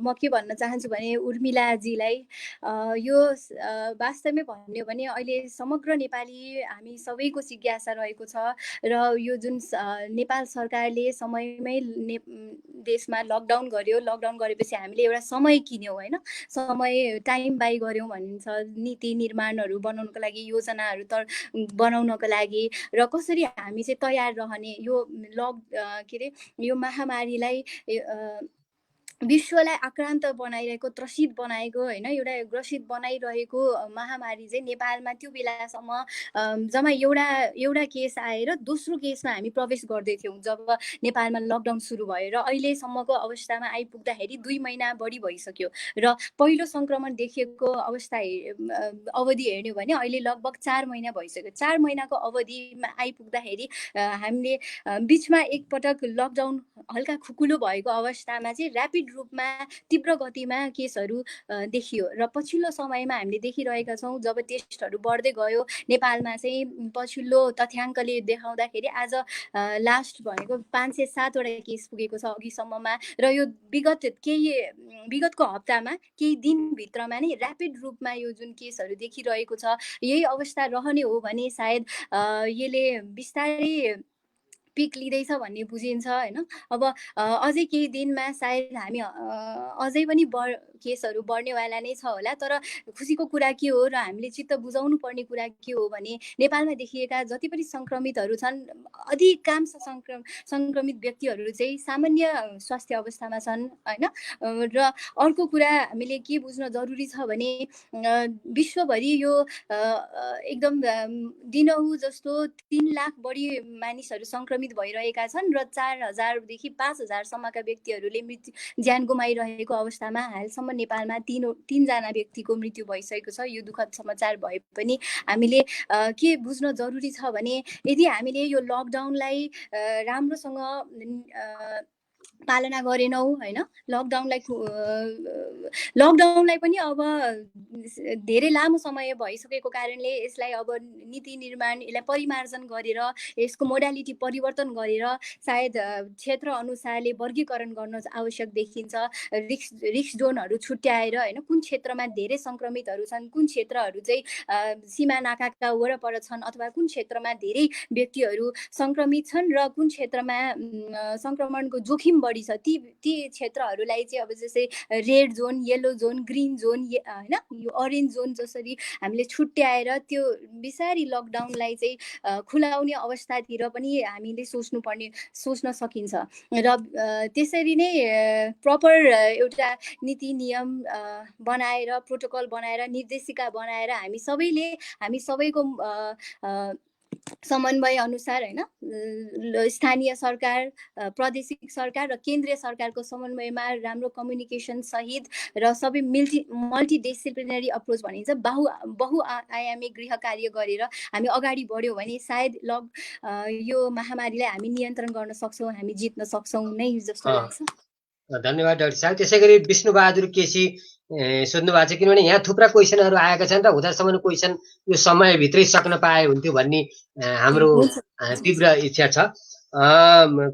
यो विष्णुबहादुर केसी सोध्नुहुन्छ, कोरोनाको जीवाणु फलफुल तरकारीमा कति घण्टा बाँच्न सक्छ, जीवाणु मुक्त गर्ने उपाय के हुन्छ, जारको पानीबाट पनि सर्ने सम्भावना रहन्छ कि रहँदैन?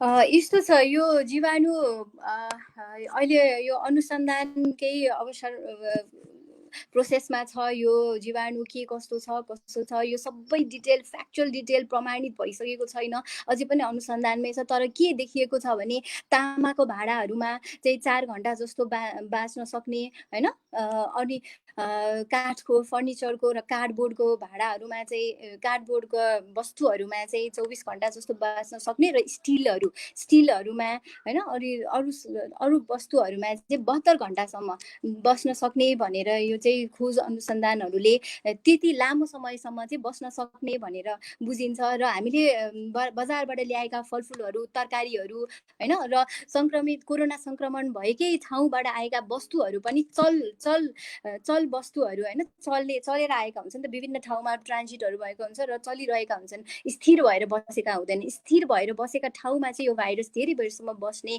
देखिन्छ र ती वस्तुहरूमा चाहिँ जोखिम देखिँदैन तैपनि हामीले के सजेसन दिन्छौँ सबैलाई भने बजारबाट ल्याएको सामानहरूलाई चाहिँ सकिन्छ भने पखालेर धोएर सेनिटाइज गरेर होइन अब जस्तै सेनिटाइजरहरूले धोएर युज गर्ने अथवा भनौँ हामीले बाहिर घरभित्र नछिराइकन सकिन्छ भने छततिर अथवा बाहिर कतै चाहिँ 48 देखि 72 घण्टासम्म राखेर मात्रै घरभित्र छिराउने होइन त्यो गर्न सकिन्छ। अर्को भनेको हामीले कसरी निष्क्रिय पार्ने त त्यो भाइरस भन्दाखेरि मेन हामीले अब हातमा मेन सर्ने चाहिँ यसको माध्यम भनेको नै हात कन्ट्याक्टबाट हामीले छोयौँ र त्यो छोएको हाम्रो भाइरस आएको हात होइन भाइरसले सङ्क्रमित भइसकेको हातले चाहिँ दूषित भइसकेको हात चाहिँ हामीले हाम्रो नाक आँखा र मुखमा लग्यौँ भने त्यो श्वास प्रश्वासको हाम्रो नलीबाट चाहिँ हामी भित्र फोक्सोसम्म जाने हो श्वास प्रश्वासमा गएर अनि त्यसले अट्याक गर्ने हो। त्यसैले हामीले यसलाई बच्नको लागि त्यही हो रेस्पिरेटरी हाइजिन भनिन्छ होइन नाक मुख छोप्नु पर्यो मास्क लगाउनु पर्यो आँखाहरू छुनु भएन हात फ्रिक्वेन्टली एकदमै पटक हामीले हाम्रो हात धोइराख्नु पर्यो र निष्क्रिय बनाउनको लागि चाहिँ ह्यान्ड सेनिटाइजर जुन मार्केटमा पाइन्छ जसमा चाहिँ 70% प्रोपाइल अल्कोहल आइसोप्रोपाइल अल्कोहल मिसिएको हुन्छ त्यसले चाहिँ हात हामीले कम्तीमा 20 सेकेन्ड लगाएर धुनुपर्ने हुन्छ र हामीले त्यो छैन भने हामीले साबुन पानीले हात धुने साबुन पानी छैन भने ह्यान्ड सेनिटाइजरले धुने र देख्ने गरी नै हाम्रो हात फोहोर भएको अवस्थामा चाहिँ साबुन पानीले नै धुनु भनेर सुझाउँछ विश्व स्वास्थ्य सङ्गठनले। डाक्टर प्रकाश गेवाली सोध्नुहुन्छ नेपालमा प्रयोग भएको PCR टेस्टको सेन्सिटिभिटी कति छ? त्यसै गरी म यसैमा अर्को प्रश्न जोड्छु। यहाँ बाबुराम आचार्य सोध्नुहुन्छ उहाँले भन्नुहुन्छ डाक्टर तोसीमा कार्कीलाई प्रश्न राखिदिनु होला है दाइ। आरडिटी परीक्षण पोजिटिभ देखिए पनि PCR नेगेटिभ देखिने अवस्थामा त्यो व्यक्तिमा संक्रमण थियो भन्ने बुझिन्छ रे ती व्यक्तिबाट अर्कोमा संक्रमण सर्ने सम्भावना हुन्छ कि हुँदैन? दुईटै प्रश्नको उत्तर दिनु पर्ला डाक्टर साहब। हजुर यस्तो छ यो अघि थोरै यो सम्बन्धी कुरा डाक्टर प्रदीपले पनि राखिसक्नु भएको थियो होइन कोभिड भाइरसले कुनै पनि व्यक्ति सङ्क्रमित छ या छैन भनेर जाँच गर्ने विधिहरू यो दुईटा विधि नै छन् अहिले होइन एउटा PCR भयो एउटा RDT भयो। PCR विधिले चाहिँ के जाँच्ने हो भने त्यो व्यक्तिमा भाइरस नै छ कि छैन भनेर चेक गर्ने हो एन्टिजेन चेक गर्ने हो भाइरसको है त्यो भनेको चाहिँ अब अनि अर्को RDT भनेको चाहिँ ऱ्यापिड डायग्नोस्टिक जुन एउटा टेस्ट छ हाम्रो त्यसले चाहिँ एन्टिबडी टेस्ट गर्ने हो। शरीरले त्यो कुनै पनि व्यक्तिमा भाइरस छिरिसकेपछि त्यो भाइरसलाई नष्ट गर्नको लागि शरीरले उत्पादन गर्ने एउटा प्रोटिन हुन्छ एन्टिबडी जसलाई भन्छौँ त्यो चाहिँ हामीले रगतमा जाँच गर्ने हो। जबकि PCR चाहिँ हामीले भाइरस नै चेक गर्ने हुनाले त्यो भाइरस चाहिँ हाम्रो श्वास प्रश्वासका नलीहरूमा जस्तै मुखबाट होइन मुखबाट नाकबाट र कहिलेकाहीँ चाहिँ हामीले फोक्सोको नलीहरूबाट नै निकालेर स्वाब निकालेर चाहिँ परीक्षण गर्ने गर्छौँ। र उहाँले सोध्नुभयो सेन्सिटिभिटी कति छ भनेर होइन सेन्सिटिभिटीको कुरा गर्दाखेरि कुनै पनि टेस्टको चाहिँ 100% सेन्सिटिभिटी हुँदैन भन्नाले सेन्सिटिभिटी भनेको चाहिँ अब कुनै पनि व्यक्तिलाई कोरोना भाइरस साँच्चीकै लागेको छ भने त्यो टेस्टले चाहिँ उसलाई लागेको छ भनेर प्रमाणित गरेर देखाउने जुन माध्यम हुन्छ त्यसलाई चाहिँ सेन्सिटिभिटी भनिन्छ। जस्तै 100 जनालाई कोरोना भाइरस लागेको व्यक्तिहरूलाई हामीले RDT परीक्षण गऱ्यौँ भने उहाँहरूमध्ये 34 देखि 80 जनालाई चाहिँ पोजिटिभ देखाउन सक्छ र बाँकी रहेका 20% देखि भनौँ आधीभन्दा बढी व्यक्तिहरूलाई चाहिँ नेगेटिभ देखाइदिन सक्छ, फल्स नेगेटिभ देखाइदिन सक्छ। त्यसैले यसको सेन्सिटिभिटी चाहिँ कम रहेको बुझिन्छ र यसलाई चाहिँ हामीले स्क्रिनिङ टेस्टको रूपमा चाहिँ प्रयोग गर्न सक्छौँ। तर डायग्नोस्टिक टुलको रूपमा चाहिँ पिसिआरलाई गोल्ड स्ट्यान्डर्ड मानिन्छ भन्नाले हामीले चाहिँ PCR test polymerase chain reaction जसले चाहिँ भाइरस नै डिटेक्ट गर्छ त्यसलाई चाहिँ प्राथमिकता दिनुपर्छ भनेर नै विश्व स्वास्थ्य सङ्गठन र अरू निकायहरूले पनि भन्दै आएका छन्। र अर्को कुरा के प्रश्न गर्नुभएको थियो भने त्यसैले सेन्सिटिभिटी चाहिँ आरडिटीको 34 देखि 80% हुन्छ र आरडिटीबाट चाहिँ 100 जनामा परीक्षण गर्यो भने 50 भन्दा बढी व्यक्तिहरूलाई चाहिँ संक्रमित भएका व्यक्तिहरूलाई पनि संक्रमण छैन है भनेर फल्स नेगेटिभ रिपोर्ट चाहिँ आउन सक्ने सम्भावना हुन्छ। यसैमा म जोड्छु डाक्टर साहब, अर्को बद्री केसी पनि सोध्नुहुन्छ, यो आरडिटीमा पोजिटिभ देखिन्छ अनि पिसिआरमा नेगेटिभ, यो कसरी हुन्छ? यस्तो परीक्षण किन गरिन्छ? आरडिटी पोजिटिभ भएको मानिस बसेको कुर्सीमा अर्को व्यक्तिको जाँच गर्न कतिको उपयोगी हुन्छ? त्यो कुर्सीबाट सर्छ कि सर्दैन? त्यो दुईटै क्वेसन, तीनटै व्यक्तिहरूको क्वेसन रिलेटेड छ, त्यसमा मैले यहाँ राखिहालेँ। हुन्छ हुन्छ अवश्य पनि यस्तो हुन्छ, हाम्रो शरीरमा एकचोटि भाइरस प्रवेश गरिसकेपछि त्यो भाइरस चाहिँ हाम्रो श्वास प्रश्वासका नलीहरूमा रहने हुँदा पिसिआरमा चाहिँ त्यो टेस्ट चाहिँ प्रवेश भएकै दिनमा चाहिँ नदेखिए पनि भोलिपल्ट अथवा त्यही दिनदेखि नै पनि देखिन सक्ने सम्भावना हुन्छ र त्यो पिसिआर टेस्ट चाहिँ हाम्रो शरीरमा भाइरस रहेसम्म देखिन्छ, सक्रिय रहेसम्म पिसिआर टेस्ट चाहिँ पोजिटिभ आउन सक्ने सम्भावना हुन्छ। त्यो भन्नुको मतलब चाहिँ अब जस्तै आज प्रवेश गर्यो भने भाइरस चाहिँ डे 28 सम्म चाहिँ हाम्रो शरीरमा पिसिआर परीक्षणबाट 28 दिनसम्म रहन सक्ने देखिन्छ। र अर्को भनेको आरडिटीले चाहिँ एन्टिबडी डिटेक्ट गर्ने हो। हाम्रो शरीरले त्यो भाइरसलाई नष्ट पार्नको लागि जुन एउटा तत्त्व उत्पादन गर्छ प्रोटिन, त्यसलाई चाहिँ देखाउने हो आरडिटी परीक्षणले। इम्युनोग्लोबुलिन भन्छ, त्यसमा दुई प्रकारको हुन्छ, आइजिजी र आइजिएम। सुरुमा चाहिँ आइजिएम उत्पादन हुन्छ जुन चाहिँ थोरै मात्रामा हुन्छ, छिटो आउँछ र त्यसले चाहिँ केही मात्रामा मात्रै हामीलाई रोग प्रतिरोधात्मक क्षमता दिने गर्छ।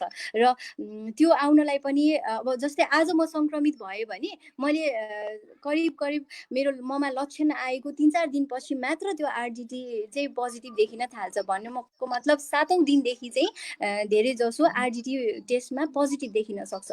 तर 7 दिनसम्म पनि त्यो भाइरस मानिसमा रहिरहेको हुनसक्छ, जब चाहिँ आरडिटी नेगेटिभ आएको अवस्थामा पनि त्यो मान्छेले भाइरस अरूलाई चाहिँ सार्न सक्ने अवस्था रहन्छ। र अर्को कुरा भयो, आरडिटी नेगेटिभ आए पनि पोजिटिभ पिसिआर आयो भने के गर्ने भनेर, होइन? आरडिटी नेगेटिभ आउनुको मतलब चाहिँ के, आरडिटी पोजिटिभ आए के सोध्नु भएको थियो? होइन, त्यो आयो भने त्यो कुर्सीमा बसेको मान्छेलाई सर्छ कि सर्दैन? त्यही कुर्सीमा बसेर जाँचेको मान्छेलाई यस्तो छ, कुर्सीमा बस्ने अवस्थामा चाहिँ भन्दाखेरि कुन अवस्थामा छ त्यो मानिस भनेर पनि भर पर्छ, होइन? सक्रिय अवस्थामा अरूलाई सार्न सक्ने अवस्था भनेको चाहिँ जबसम्म त्यो मान्छेको शरीरमा पिसिआर पोजिटिभ रहन्छ तबसम्म त्यो मान्छेले चाहिँ अरूलाई सङ्क्रमण सार्न सक्ने अवस्था रहन्छ। र सार्ने भनेको मेनली चाहिँ रेस्पिरेटरी ड्रपलेट र जुन कन्ट्याक्टबाट हो। फेरि प्राविधिक डाक्टर साहब फेरि साउन्ड आएको छैन। ठिक छ भनौँ डाक्टर साहब, भनौँ डाक्टर साहब। हेलो, प्राविधिक समस्या आएको छ, प्राविधिक साथीलाई हेर्न अनुरोध गर्छु। यसपछि हामी पत्रकार सबिन कार्कीसित संवादमा जानेछौँ। प्रश्न उत्तर चल्दै डाक्टरको भएको छ। अब म प्राविधिक साथीलाई सबिन कार्की पत्रकारजीसित संवाद गर्न अनुरोध गर्दछु। प्राविधिक रूपले हामीले तोसीबा जो धुलीखेल हस्पिटलको डाक्टर हुनुहुन्थ्यो, उहाँसँग कुरा गर्दै लाइन डिस्कनेक्ट भएको छ। सायद उहाँकोमा केही प्रब्लम आएको छ, तर पनि धेरै विषयहरू प्रश्न हुन सकियो र थुप्रा प्रश्नहरू छन्, अझै प्रश्न राख्न सकिएन। डाक्टर साहबहरूलाई आएको प्रश्न अबको 2 दिनपछि फेरि हुने कार्यक्रममा हामी फेरि सुरु गर्नेछौँ। अब आजलाई चाहिँ नि म पत्रकार सबिना कार्कीलाई स्वागत गर्छु। सबिनाजी नमस्ते। Thank you very much. आराम हुन्छ? आरामै छु। अब म यहाँलाई पनि ढिलो नगरिकन आएका प्रश्नहरू म राख्न गइहाल्छु। राधा ढकाल सोध्नुहुन्छ, आजको मितिसम्म पनि जाँच्न अभियान चलाइएको छैन। निजी अस्पतालमा 15,000 लिएर जाँच्ने भनिएको छ। जनताको ढाड सेक्न सरकार लागेको छ। सरकारले सबैलाई यो सुविधा दिने र उपचार गर्दा लागेको खर्च सरकारले स्रोत भर्ना दिने प्रबन्ध गर्न सके सरकारी अस्पतालमा हुने भिडभाड कम हुने, जनताले सहज उपचार पाउनेतर्फ सबैले ध्यान पुर्याउन जरुरी छ कि छैन? तिनैजना अतिथिलाई यो प्रश्न राखिदिनुहोस् है भन्नुभएको थियो। अब 3 जना मध्ये मैले सबिनाजीलाई मात्रै राखेँ। अब यहाँले उत्तर अलिकति दिनु पर्यो। म भन्न चाहन्छु हामी जर्नलिस्ट हो। अहिलेको यो कोभिड-19 महामारीको बेलामा हामी पनि फ्रन्टलाइनमा रहेर काम गरिरहेका छौँ र हाम्रो काम भनेकै सरकारलाई अवेर गराउनु हो, हामीले देखेका समस्याहरू सरकार समक्ष पुर्याउनु हो। हामी कार्यान्वयन तहको व्यक्ति होइन, त्यही भएर त्यसको एन्सर मैले एकदमै धेरै राम्रो दिन नसक्दा एज अ जर्नलिस्ट हामीले यो निरन्तर रूपमा उठाइरहेका छौँ। कुनै पनि हस्पिटलमा कोभिड-19 पोजिटिभ देखियो भने हस्पिटल नै सिल्ड गर्नुपर्ने अवस्था आउनुहुन्न, त्यसलाई व्यवस्थित गरिनुपर्छ। अरू रोगा बिरामीहरूले उपचार सहज रूपमा पाउनुपर्छ। हामी निरन्तर हाम्रो रिपोर्टिङ मार्फत भनिरहेका छौँ र यो निजी सार्वजनिक सरकारी अस्पतालहरूमा पनि जुन चेकअपको कुरा आइरहेको छ, सोसियल साइटमा एकदमै धेरै वारवार्थी आयो होइन। अहिले कोभिड-19को बेलामा सोसियल साइटमा के कस्ता समाचारहरू आइरहेका छन् त्यो हामीले सहज अनुमान लगाउन सक्छौँ। हामीले पनि सूचनाहरू फिल्टर गर्नु पर्यो। हामीले सम्बन्धित आधिकारिक समाचार संस्था सञ्चार माध्यमहरूको सूचना फलो गर्न पर्यो। सरकारले अहिलेसम्म हामीले शुल्क तोकेका छैनौँ भनेर विज्ञप्ति नै निकालिसकेको छ। त्यही भएर अहिले नै अब सरकारले ढाड सेक्यो त्यस्तो भन्न त मिल्दैन, तर पनि सर्वसाधारणले सहज रूपमा निःशुल्क रूपमा कोभिड-19 परीक्षण पाउनुपर्छ भनेर निरन्तर रूपमा जर्नलिस्टहरूले उठाइ नै रहेका छन्। यसै गरी योगेश श्रेष्ठ सोध्नुहुन्छ, नेपालमा ल्याएको स्वास्थ्य परीक्षण सामग्री क्वालिटीको छैन भन्छन्, यस विषयमा डाक्टरहरूसँग तपाईँले बुझ्नु भएको छ भनेर। ल तपाईँलाई नै केन्द्रित भयो है। अभियसली हामीले निरन्तर यस विषयमा सुरुवातदेखि नै जुन आरडिटीको कुरा आयो, आरडिटी त्यति भरपर्दो छैन भन्ने कुरा आयो, त्यसपछि हामीले निरन्तर रूपमा यो समाचारमा बजाइरहेका छौँ। आरडिटी किन गरिँदैछ, यदि भरपर्दो छैन भने यो किन ल्याइँदैछ भनेर। मैले फेरि पनि दोहोऱ्याउन चाहे, हामी भनेको समस्या उठाउने मात्रै हो होइन। हामीले निरन्तर रूपमा सरकारी पक्ष योसँग यसका विज्ञहरूलाई पनि हामीले सोधिरहेका छौँ। उहाँहरूले पनि हामीलाई त्यस्तो सरकारी पक्षलाई हामीले सोधेको प्रश्नहरूमा उहाँले हामीलाई पनि केही हदसम्म अब कन्भिन्स गराउने त गर्नुहुन्छ होइन। हामीले निरन्तर यो प्रश्नहरू सरकारी पक्षलाई दिइरहेका छौँ र हामीले यसको विषयमा समाचारहरू दिइरहेका छौँ। यहाँले मेन स्ट्रिम मिडियाहरूलाई फलो गर्नुभयो भने यस विषयमा डिटेल्स जानकारीहरू पाइ नै हाल्नुहुन्छ। उत्तम बोगटी सोध्नुहुन्छ, ओम्नीले ल्याएको सामान क्वालिटीको नभएको भनेर सरकारले सम्झौता रद्द गर्यो, त्यही सामान अहिले चलाएको छ। तपाईहरूले यो विषयमा समाचार ल्याइरहनु भएको छ, तर यसैलाई प्रयोग गर्न दिइराखेको विषय किन निरन्तर भनिराख्न सक्नु भएको छैन भन्नुहुन्छ।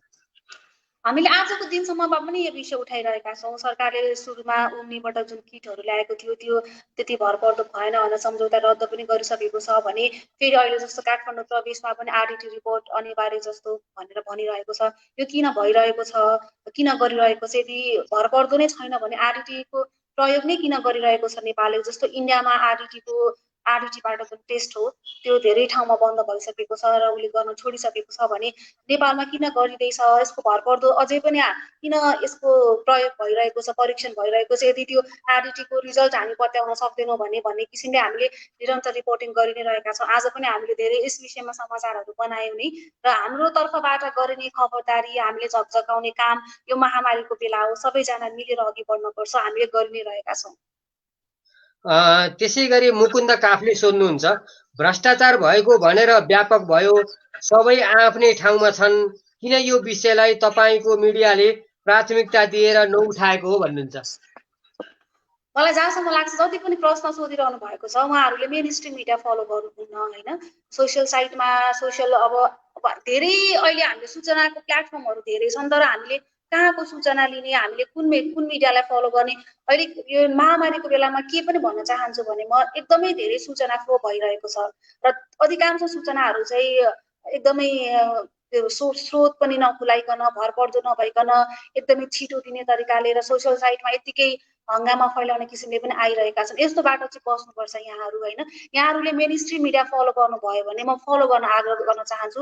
यहाँले जुन भरपर्दा सञ्चार माध्यमहरू हुन्छन् जुनसुकै फलो गर्नुहोस् यहाँले, त्यो फलो गर्नुभयो भने यी न्युजहरू निरन्तर रूपमा कुनै न कुनै सञ्चार माध्यमहरूमा आइरहेका छन्। यहाँले अब सोसियल साइटमा आएका जति अनलाइनमा त्यो अब हामीले कस्ता कस्ता त्यो शीर्षकहरू भएर पनि आइरहेको समाचार देख्छौँ होइन। त्यो देख्नु भयो हेर्नुहुन्छ फलो गर्नुहुन्छ भने त केही गर्न सकिन्न होइन। त्यो सूचनाको भिड छ नि, जो ओभरफ्लो, यो बेलामा चाहिँ यहाँहरूले पनि सचेत भएर त्यसलाई फिल्टर गर्नु पर्यो र मेन स्ट्रिम मिडिया जसले चाहिँ एकदमै भरपर्दा समाचारहरू मात्र दिन्छन्, एकदमै भेरिफाइड दिन्छन्, त्यस्तो चाहिँ फलो गर्नुहोस् भन्न चाहन्छु। त्यसै गरी देवप्रकाश मुडभरि सोध्नुहुन्छ, डाक्टर, नर्स, प्रहरी, पत्रकार खतरामा बसेर काम गर्न परेको छ, यिनका लागि सरकारले के व्यवस्था गरेको छ भनेर सोध्नुहुन्छ। सरकारले जर्नलिस्टको लागि त अब जर्नलिस्टको लागि त त्यस्तो केही पनि अहिलेसम्म त्यो भएको छैन होइन। तर फ्रन्ट लाइनमा बसेर काम गर्नेहरूलाई चाहिँ केही राहत प्याकेजहरू पनि घोषणा गरेको छ, जुन त्यति पर्याप्त नहोला। उहाँहरू एकदमै धेरै जोखिममा हुनुहुन्छ, निरन्तर रूपमा उहाँहरूसँग जुनसुकै बेलामा पनि सङ्क्रमणको जोखिम हुन्छ, उहाँहरूको पछाडि फ्यामिली हुन्छ। जस्तो हामीले अरू देशहरूको इक्जाम्पल हेर्ने हो भने पनि फ्रन्ट लाइनमा बसेर काम गर्नेहरूलाई एकदमै ठुलो राहत प्याकेज घोषणा सरकारले गरेको छ। त्यसको तुलनामा नेपालमा कम नै हो। केही प्रयासहरू सरकारले गरेको छ। केही हप्ता अगाडि पनि सरकारले प्याकेजहरू घोषणा गरेको थियो फ्रन्ट लाइनमा बसेर काम गर्नेहरूलाई। त्यही भएर हामी आशा गरौँ अब यो सङ्क्रमण योभन्दा धेरै अगाडि नबढोस्, महामारीको रूप नलियोस् होइन, सकेसम्म नियन्त्रण हुँदै जाओस्, हाम्रो कामना छ। र सरकारले पनि फ्रन्ट लाइनमा बसेर काम गर्नेहरूलाई प्रोत्साहित गर्ने काम गरोस्, मनोबल बढाउने काम गरोस् भनेर हामीले निरन्तर रूपमा भनिरहेका छौँ। अनि यहाँ नाम नभनिदिनुहोस् भनेर भन्नुभएको छ, प्रश्न आएको छ, हस्पिटल जान नपाई मर्ने मानिसलाई पालिका सरकारले क्षतिपूर्ति दिनुपर्ने होइन, अयोग्य क्वारेन्टाइनमा राखेर मरेको जिम्मा कसले लिने हो भन्नुहुन्छ। हामीले यो जुन यो क्वालिटी क्वारेन्टिन भएन भनेर निरन्तर रूपमा भनि रहेका छौँ होइन। जुन एउटा स्ट्यान्डर्ड WHO को स्ट्यान्डर्ड छ, क्वारेन्टिनमा हुनुपर्ने सेवा सुविधाहरू के छन्, कस्तो मापदण्डको हुनुपर्छ लगायतका विषय मैले फेरि पनि यहाँलाई भन्न चाहे, उहाँलाई प्रश्न सोध्नेहरूलाई भन्न चाहे होइन। हामीले भनेको चाहिँ हामी जर्नलिस्टको काम भनेको क्वेसन रेज गर्ने हो, भएका समस्याहरू देखाउने हो होइन। हामीले हाम्रो तर्फबाट निरन्तर रूपमा गरि पनि रहेका छौँ र केही ठाउँहरूमा क्वारेन्टिनको गुणस्तरमा वृद्धि भएको हामीले सुधार गरिरहेका छौँ भन्ने किसिमका उहाँहरूले हामीलाई आश्वासन पनि दिनुहुन्छ सरकारी पक्षबाट होइन। केही ठाउँमा राम्रा क्वारेन्टिन पनि छन्। अब अहिले त 3 तहको सरकार छ र हामीले निरन्तर रूपमा यो महामारीको बिचमा भइरहेका कमी कमजोरी, अनियमितताहरू र सुधार्नुपर्ने कुराहरूको विषयमा इस्यु रेज सधैँ गरिरहेका छौँ। सबिनाजी, यतिखेर यो प्रश्नले उठाएको कुरो, किनभने यहाँ क्षतिपूर्तिको कुरो गरेका छ, तर यतिखेर महामारीको रूपमा नेपाल सरकारले अहिलेसम्म सबै उपचार गरिराखेको छ, जति पनि मान्छेहरूको उपचार गरिराखेको छ, अर्थात् क्वारेन्टाइनमा बस्ने कुराको लागि पनि नेपाल सरकारले नै प्रबन्ध गरेका छ। भलै त्यसमा सहयोगी थुप्रै हातहरू पनि होलान्, त्यो विषय पनि यो प्रश्नले अलिकति उठाउन खोजेको छ कि कोभिड-19 को सम्पूर्ण खर्च सरकारले नै बिहोर्दै आइरहेको छ अहिले होइन। अब अहिले मलाई के लाग्छ भने अब हाम्रो माग भनेको, हामी सबै सर्वसाधारण जनताको माग भनेको जति पनि कोभिड-19 सुरुमा त सङ्क्रमणै नहोस् कसैलाई पनि होइन। यदि क्वारेन्टिनमा राखिन्छ भने एउटा क्वारेन्टिनमै सङ्क्रमण फैलिने सम्भावना नहोस्, त्यसको अन्त्य होस्। हामीले विभिन्न सञ्चार माध्यमहरूमा विभिन्न ठाउँको समाचारहरू पनि सुन्छौँ नि, फैलियो अव्यवस्थित हुँदा भनेर, त्यस्तो स्थिति नआओस्। एउटा मापदण्डको र सबैलाई सुरक्षित हुने खालको क्वारेन्टिन होस् र त्यसपछि जति पनि खर्च छ सबै सरकारले नै बिहोर्दै आएको छ। उसले उपचारै सङ्क्रमणले भन्दा पनि सङ्क्रमण भइसकेपछि यो निको हुने रोग हो यदि होइन, यदि त्यस्तो एकदमै क्रिटिकल हेल्थ इस्यु छैन भने अब हामीले डेथ रेट नै हेर्ने हो भने एकदमै कम छ। र नेपालमा उपचारै नपाएर चाहिँ सङ्क्रमण कोभिड-19 पोजिटिभ देखियो भने उपचारै नपाएर मर्ने स्थिति नआओस् भनेर हामीले निरन्तर खबरदारी गरिरहेका छौँ। र यसको सम्पूर्ण खर्च निकै अलिकति कस्टली पनि छ यो होइन। यो कोभिड-19 को जुन नमुना टेस्टदेखि लिएर अब बिरामी भइसकेपछिको त छुट्टै खर्च छँदैछ, अलिकति कस्टली पनि छ। अहिलेसम्म सरकारले निःशुल्क रूपमा बेहोरी नै रहेको छ। यसलाई अझ बढी व्यवस्थित, सुरक्षित र सबै सर्वसाधारणको पहुँचमा होस् भन्ने हामी चाहन्छौँ। निश्चय पनि, किनभने अब क्षतिपूर्तिको यो विषय, किनभने नेपालका सन्दर्भमा सडक दुर्घटना भए पनि अथवा जुन खालको थियो त्यो चाहिँ नि यो प्रश्न यतिखेर रेज हुनु त्यति वस्तुनिष्ठ पनि हुँदैन होला भन्ने पनि होइन, यो कुरालाई विचार हामीले पुर्याउनु पर्छ। अनि अर्को चाहिँ नि बाँचुन्जेल आफूलाई कोरोना भएको छ भनेर थाहा नपाउने मानिस मरेपछि कोरोना लागेको छ भनेपछि यसको जिम्मा कसले लिनुपर्छ भन्ने छ।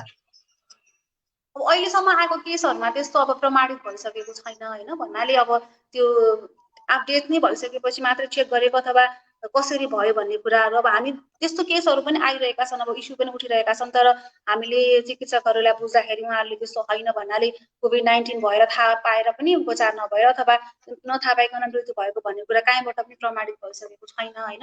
अब त्यस्तो एक दुई केस अब यो तर आउन त दुवैजना चाहिँ नि जो कोभिडबाट मृत्यु भयो भनियो, एकजनाको टिचिङमा अपरेसन भयो, धुलीखेलमा बित्नुभयो, अब एउटा क्वारेन्टाइनमा हुनुभयो, त्यो त एक किसिमको नेग्लिजेन्सी अथवा हस्पिटल अब दोष लाग्दा अभिभावकका रूपले सरकार भन्न पर्ने कुरोहरू होला।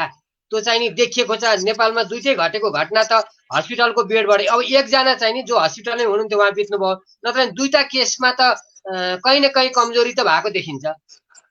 जस्तो केही कमजोरी लापरवाहीहरू भयो जस्तो देखिन्छ होइन। जस्तो अब यहाँले हाम्रो जुन फर्स्ट कोभिड-19बाट पहिलो मृत्यु हुनुभयो सुत्केरी महिला होइन, उहाँको पनि हामीले त्यो प्रोसेसहरू हेर्दाखेरि हस्पिटल गएदेखि उहाँको घरमा गएको, उहाँको उपचारमा आएको ढिलाइले गर्दाखेरि केही फ्यामिलीमा पनि अलिकति चाँडो हस्पिटल लान पाएको भयो अथवा डेलिभरी अगाडि नै कोभिड-19 चेकअप भएको भए बचाउन सकिन्थ्यो भन्ने कुराहरू पनि चिकित्सकहरूले भनिरहनु भएको छ होइन। केही हदसम्म अब नेग्लिजेन्स भएको पनि देखिन्छ। तर अब यो घटना भइसक्यो होइन, यसबाट चाहिँ अब हामीले अनुसन्धान गरेर पाठ सिकेर आउँदा दिनहरूमा यस्ता घटनाहरू नदोहोरिउन्, कुनै पनि पक्षबाट यस्तो गम्भीर लापरवाही नहोस्। एउटा फ्यामिलीको लागि एउटा एज अ होल रूपमा एकजनाको डेथ हुनु भन्ने भए पनि एउटा फ्यामिलीको लागि त त्यो 100% लस हो नि होइन, त्यो अपूरणीय क्षति हो, त्यो कसैले पनि पुरा गर्न सक्दैन। त्यही भएर यस्ता गल्तीहरू चाहिँ नहोस् आगामी दिनहरूमा। त्यसै गरी हरि पोखरेल सोध्नुहुन्छ, पत्रकार धेरैको जागिर गइसक्यो भन्छन् कि यो सत्य हो? तपाईँको हाउसमा के छ हालखबर? मलाई जानकारी भएन अहिलेसम्म कसको जागिर गयो भनेर। म जहाँ काम गर्छु त्यहाँ चाहिँ एकदम हामीले सुरक्षित रूपमा मन्थली स्यालेरी लिएर काम गरिरहेका छौँ र हामी त अहिले क्वारेन्टिनमै बसेर पनि काम गरिरहेका छौँ। केही साथीहरू चाहिँ अफिसले नै म्यानेज गरेको एउटा क्वारेन्टिनमा बसेर काम गरिरहेका छौँ र अहिलेसम्म स्मुथली नै गइरहेको छ। र यदि यो कोभिड-19 महामारी यसरी नै चल्ने हो, लकडाउन लम्बिँदै जाने हो भने त सञ्चार माध्यम होइन हरेक क्षेत्रलाई असर पर्छ। कति क्षेत्रलाई त असर गरिसक्यो, धेरै एयरलाइन्स होटलहरूको त रोजगारी घुमिसकेको छ होइन। र यो लामो लम्बिँदै गयो भने मिडिया हाउसलाई पनि हामीलाई पनि गाह्रो नहोला भन्न चाहिँ सकिन्न। तर अहिलेसम्म चाहिँ हामी स्मुथली नै काम गरिरहेका छौँ। अब हामी अन्तिमतिर आइपुगेका छौँ सबिनाजी। अब यहाँको महत्त्वपूर्ण समय हामीले पाएका छौँ। यसपछि हामी सम्भव भयो भने तोसीमा डाक्टरसित हामी फेरि जोडिनेछौँ। प्राविधिक रूपले उहाँसँग डिस्कनेक्ट भएको थियो। अन्त्यमा केही भन्न चाहनुहुन्छ सबिनाजी? थ्याङ्क यू भेरी मच यो प्लेटफर्म दिनुभयो यहाँले। अलिकति मलाई रमाइलो पनि लाग्यो यो प्लेटफर्ममा आउँदाखेरि। र कोभिड-19 को अहिले हामीले महामारी जुन अवस्था सृजना गरेर भोगिरहेका छौँ, म सबैलाई घरमा बस्न आग्रह गर्छु। जति पनि फ्रन्टलाइनमा काम गर्नेहरू हुनुहुन्छ उहाँलाई यहाँहरूले एकदमै ठुलो सहयोग गर्नुहुन्छ। यो चाहिँ कोभिड-19 विरुद्धको सरकारको मात्रै लडाइँ होइन, चाहिँ हरेक इन्डिभिजुअलको लडाइँ हो। हामी एकजनाले भरपूर सावधानी अप्नायौँ भने हामी समाजलाई बचाउन सक्छौँ, यो महामारीलाई यहीँ अन्त्य गर्न सक्छौँ। त्यही भएर सबैजनालाई घरमै बस्नु, सुरक्षित रहनुहोस् भन्न चाहन्छु। हस् त, नमस्कार। Thank you very much. आदरणीय साथीहरू, हामी डाक्टर तोसीमा कार्कीसित फेरि जोडिएका छौँ। डाक्टर साहब, आवाज सुनिएको छ? ठिक छ? हजुर हजुर, एकदम। मैले यहाँलाई अर्को प्रश्न राखेँ। बाबुराम आचार्य, सुरज श्रेष्ठ धुलीखेल हस्पिटल भन्नुभएको छ। धुलीखेल अस्पतालमा कोरोनाबाट मृत्यु भएको भनिएकी महिलाको बच्चा र परिवारमा किन संक्रमण देखिएन भनेर सोध्नुहुन्छ। यो प्रश्न गम्भीर प्रश्न सोध्नु भएको छ उहाँले फेरि पनि है। यस्तो छ, सर्वप्रथम त मृतक जो हुनुहुन्थ्यो 12 विषयबाट 29 वर्षीय भर्खरै सुत्केरी अवस्थामा हुनुहुन्थ्यो। महाराजगञ्जमा सुत्केरी गराएर 12 विषय जानुभएको होइन। अनि उहाँलाई चाहिँ 7औं दिनमा सुत्केरी भएको 7औं दिनमा उहाँलाई सास फेर्न गाह्रो भएपछि, खोकी लाग्ने, ज्वरो आउने भएपछि 12 सिन्धुपाल्चोकको 12 प्राथमिक स्वास्थ्य केन्द्रमा जचाउनु भयो। त्यहाँ आरडिटी परीक्षण पनि गरियो। त्यहाँ आरडिटी परीक्षण नेगेटिभ आएको थियो। अघि हामीले कुरा पनि गऱ्यौँ, आधीभन्दा बढी व्यक्तिहरूमा आरडिटी परीक्षण चाहिँ अब विभिन्न कारणले चाहिँ नेगेटिभ आउन सक्छ हैन। उहाँ अनि त्यसपछि त्यहाँबाट अरू कुनै कारणले गरेर निमोनियाहरू शङ्का गरेर चाहिँ हाम्रोमा रिफर गरियो धुलिखेल अस्पतालमा। उहाँ हाम्रोमा आइपुग्दाखेरि उहाँमा चाहिँ श्वास प्रश्वासको एकदमै गाह्रो अवस्थामा हुनुहुन्थ्यो र हाम्रोमा हामीले फेरि पनि आरडिटी टेस्ट रिपिट गरायौँ यहाँ, जुन पोजिटिभ देखियो। पछि हामीले इमर्जेन्सीमा राखेर ट्रिटमेन्टको अवस्थामा उहाँको मृत्यु भयो। पिसिआर टेस्ट गऱ्यौँ, त्यसमा पनि पोजिटिभ देखियो। र त्यसपछि यो दुःखद समाचार चाहिँ फेरि यता नेसनल प्रयोगशालाले पनि, राष्ट्रिय प्रयोगशालाले पनि फेरि पिसिआर टेस्ट पोजिटिभ गराउनु भयो। किनभने धेरै जसो केसमा चाहिँ फल्स पोजिटिभ पनि आइरहेको हुनसक्छ। त्यही भएर उहाँहरूले चाहिँ यसलाई कन्फर्म गर्नको लागि फेरि पनि टेस्ट गराउनु भएको थियो, जुन पोजिटिभ नै आयो। र त्यसपछि हामी सबैले यो दुःखद समाचार पायौँ। र एकदमै हामीले सोच्नुपर्ने र गम्भीर कुरा के छ भने, उहाँले जुन उठाउनु भएको छ, बाबुरामजी भन्नुभयो है, उहाँले भन्नुभएको जुन कुरा छ, शिशु, नाबालक शिशु जुन सधैँभरि आमासँगै जोडिएको थियो, आमाले नै काखमा लिएर दुध खुवाएर सँगै टाँसेर राखेको बच्चामा किन सङ्क्रमण देखिएन भनेर हामीले सायद अघि पनि कुरा गऱ्यौँ। बच्चाहरूमा सायद रोग प्रतिरोधात्मक क्षमता बढी हुन्छ, अथवा भनौँ विभिन्न फ्याक्टर्सहरू, यो पनि अनुसन्धानकै क्रममा छ होइन। यो यही नै हो ठ्याक्कै भनेर प्रमाणित भइसकेको छैन। हामीले चाहिँ एकदमै उहाँहरूमा सङ्क्रमण पक्कै पनि बच्चामा र बच्चा लगायत उहाँ त्यो मृतक जो हुनुहुन्थ्यो उहाँको परिवारहरूमा पनि पोजिटिभ हुनसक्छ एकदम भनेर उहाँहरूलाई शङ्काको दायरामा राखेर हामीले चाहिँ परीक्षणको लागि परीक्षण गर्ने र आइसोलेट गर्नेतिर प्रक्रिया अगाडि बढायौँ। हामीले उहाँहरूलाई आइसोलेट गरेर हाम्रो यहाँ धुलिखेल अस्पतालमै आइसोलेट गरेर राख्यौँ। त्यसपछि पहिलो दिनमै टेस्ट पोजिटिभ नआउन सक्छ भनेर हामीले भोलिपल्ट हामीले गत शनिबार उहाँहरूको टेस्ट गऱ्यौँ, पिसिआर टेस्ट गऱ्यौँ, जुन सबैको नेगेटिभ आयो। त्यसमा उहाँको बच्चा, बुढा होइन, उहाँको श्रीमान, बच्चा, श्रीमान र उहाँको आमा बुवा लगायत उहाँको परिवारहरूको हामीले परीक्षण गर्दाखेरि सबैको नेगेटिभ आयो। नेगेटिभ आएपछि हामीले बच्चामा चाहिँ पोजिटिभ नै आउनुपर्ने थियो कि होइन भनेर फेरि पनि हामीले यो टेस्ट चाहिँ रिपिट गरायौँ। त्यसको 2 दिनपछि सोमबार, अस्ति भर्खर सोमबार हामीले रिपिट गरायौँ। त्यसमा फेरि पनि नेगेटिभ आएको छ। अब के कारणले नेगेटिभ आयो, दुईचोटि नै पिसिआर टेस्ट नेगेटिभ आएको मतलब चाहिँ बिरामी त्यो नाबालक शिशुमा सङ्क्रमण सायद छैन नै भन्ने बुझ्नुपर्छ हामीले। त्यसपछि आज मात्रै हामीले हाम्रो धुलिखेल अस्पतालको आइसोलेसन वार्डबाट उहाँहरू डिस्चार्ज हुनुभएको छ र 12 होम क्वारेन्टाइनमा जानुभएको छ। र यो चाहिँ एकदम सोचनीय विषय नै छ। हामी सबैले विचार गर्नुपर्ने र यसलाई अनुसन्धान अध्ययन अगाडि बढाउनु पर्ने कुरा नै छ। र अहिलेको लागि चाहिँ त्यो नाबालक शिशुमा सङ्क्रमण छैन भन्ने नै बुझ्नुपर्छ, किनभने वैज्ञानिक जुन टेस्टहरूको आधारमा सबै हेर्दाखेरि। हजुर, यसमा नि डाक्टर साहब, जब त्यो बिरामी टिचिङ हस्पिटलमा आउनुभयो, अपरेसन भयो, त्यसपछि उहाँ कोठामा पुग्नुभयो, फेरि धुलिखेल हस्पिटल पुग्नुभयो, उहाँलाई कहिले लाग्यो, अर्थात् यसको प्रभाव के भयो भन्ने कुराको यहाँ के टिचिङ हस्पिटलको अलिकति त्यतापट्टि नसोचिएको विषय, अर्थात् धुलिखेल हस्पिटलले त्यतातिर नसोचेको विषय हो यो के हो यो? किनभने हस्पिटल पुगेको पनि छ, बिरामी हस्पिटलबाटै चाहिँ नि हुँदै हस्पिटलबाटै चाहिँ नि मृत्यु भएको छ र मृत्यु भइसकेपछि मात्रै चाहिँ नि कोरोना भएको भन्ने कुरो हुन्छ भन्दा यो त दुवै हस्पिटल एकदमै नेपालको प्रतिष्ठित हस्पिटल हुन् दुवै, भनौँ न योभन्दा माथि त अब के विदेश उपचारको लागि हो। त्यो हस्पिटलबाट भएको यो घटना चाहिँ नि कहाँनिर ल्याप्सेस भयो डाक्टर साहब?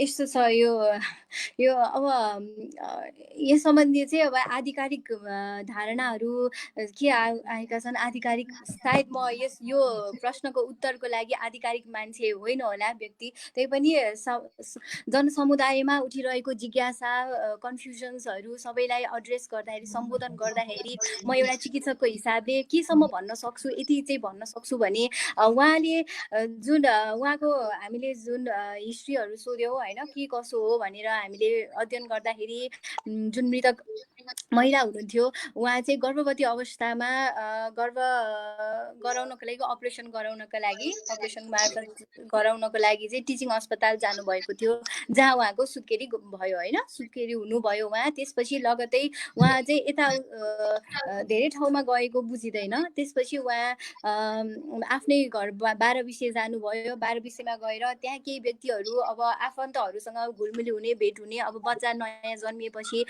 सेलिब्रेट गर्ने हल्का भयो होला होइन, त्यो सम्बन्धी पनि अब हामीले अलिअलि सोध्यौँ, तर कहाँसम्मको कति पूर्ण जानकारी चाहिँ मलाई छैन यो सम्बन्धीमा है। अनि बुझ्दाखेरि चाहिँ उहाँको 12 विषय ठाउँमा घर आफन्तहरूसँग घुलमिल भएको, बसेको, गरेको पाइन्छ। त्यो बेलासम्म कोरोनाको कुनै पनि, कोरोना भनौँ यो हाम्रो कोभिड-19 को कुनै पनि लक्षण बिरामीमा थिएन।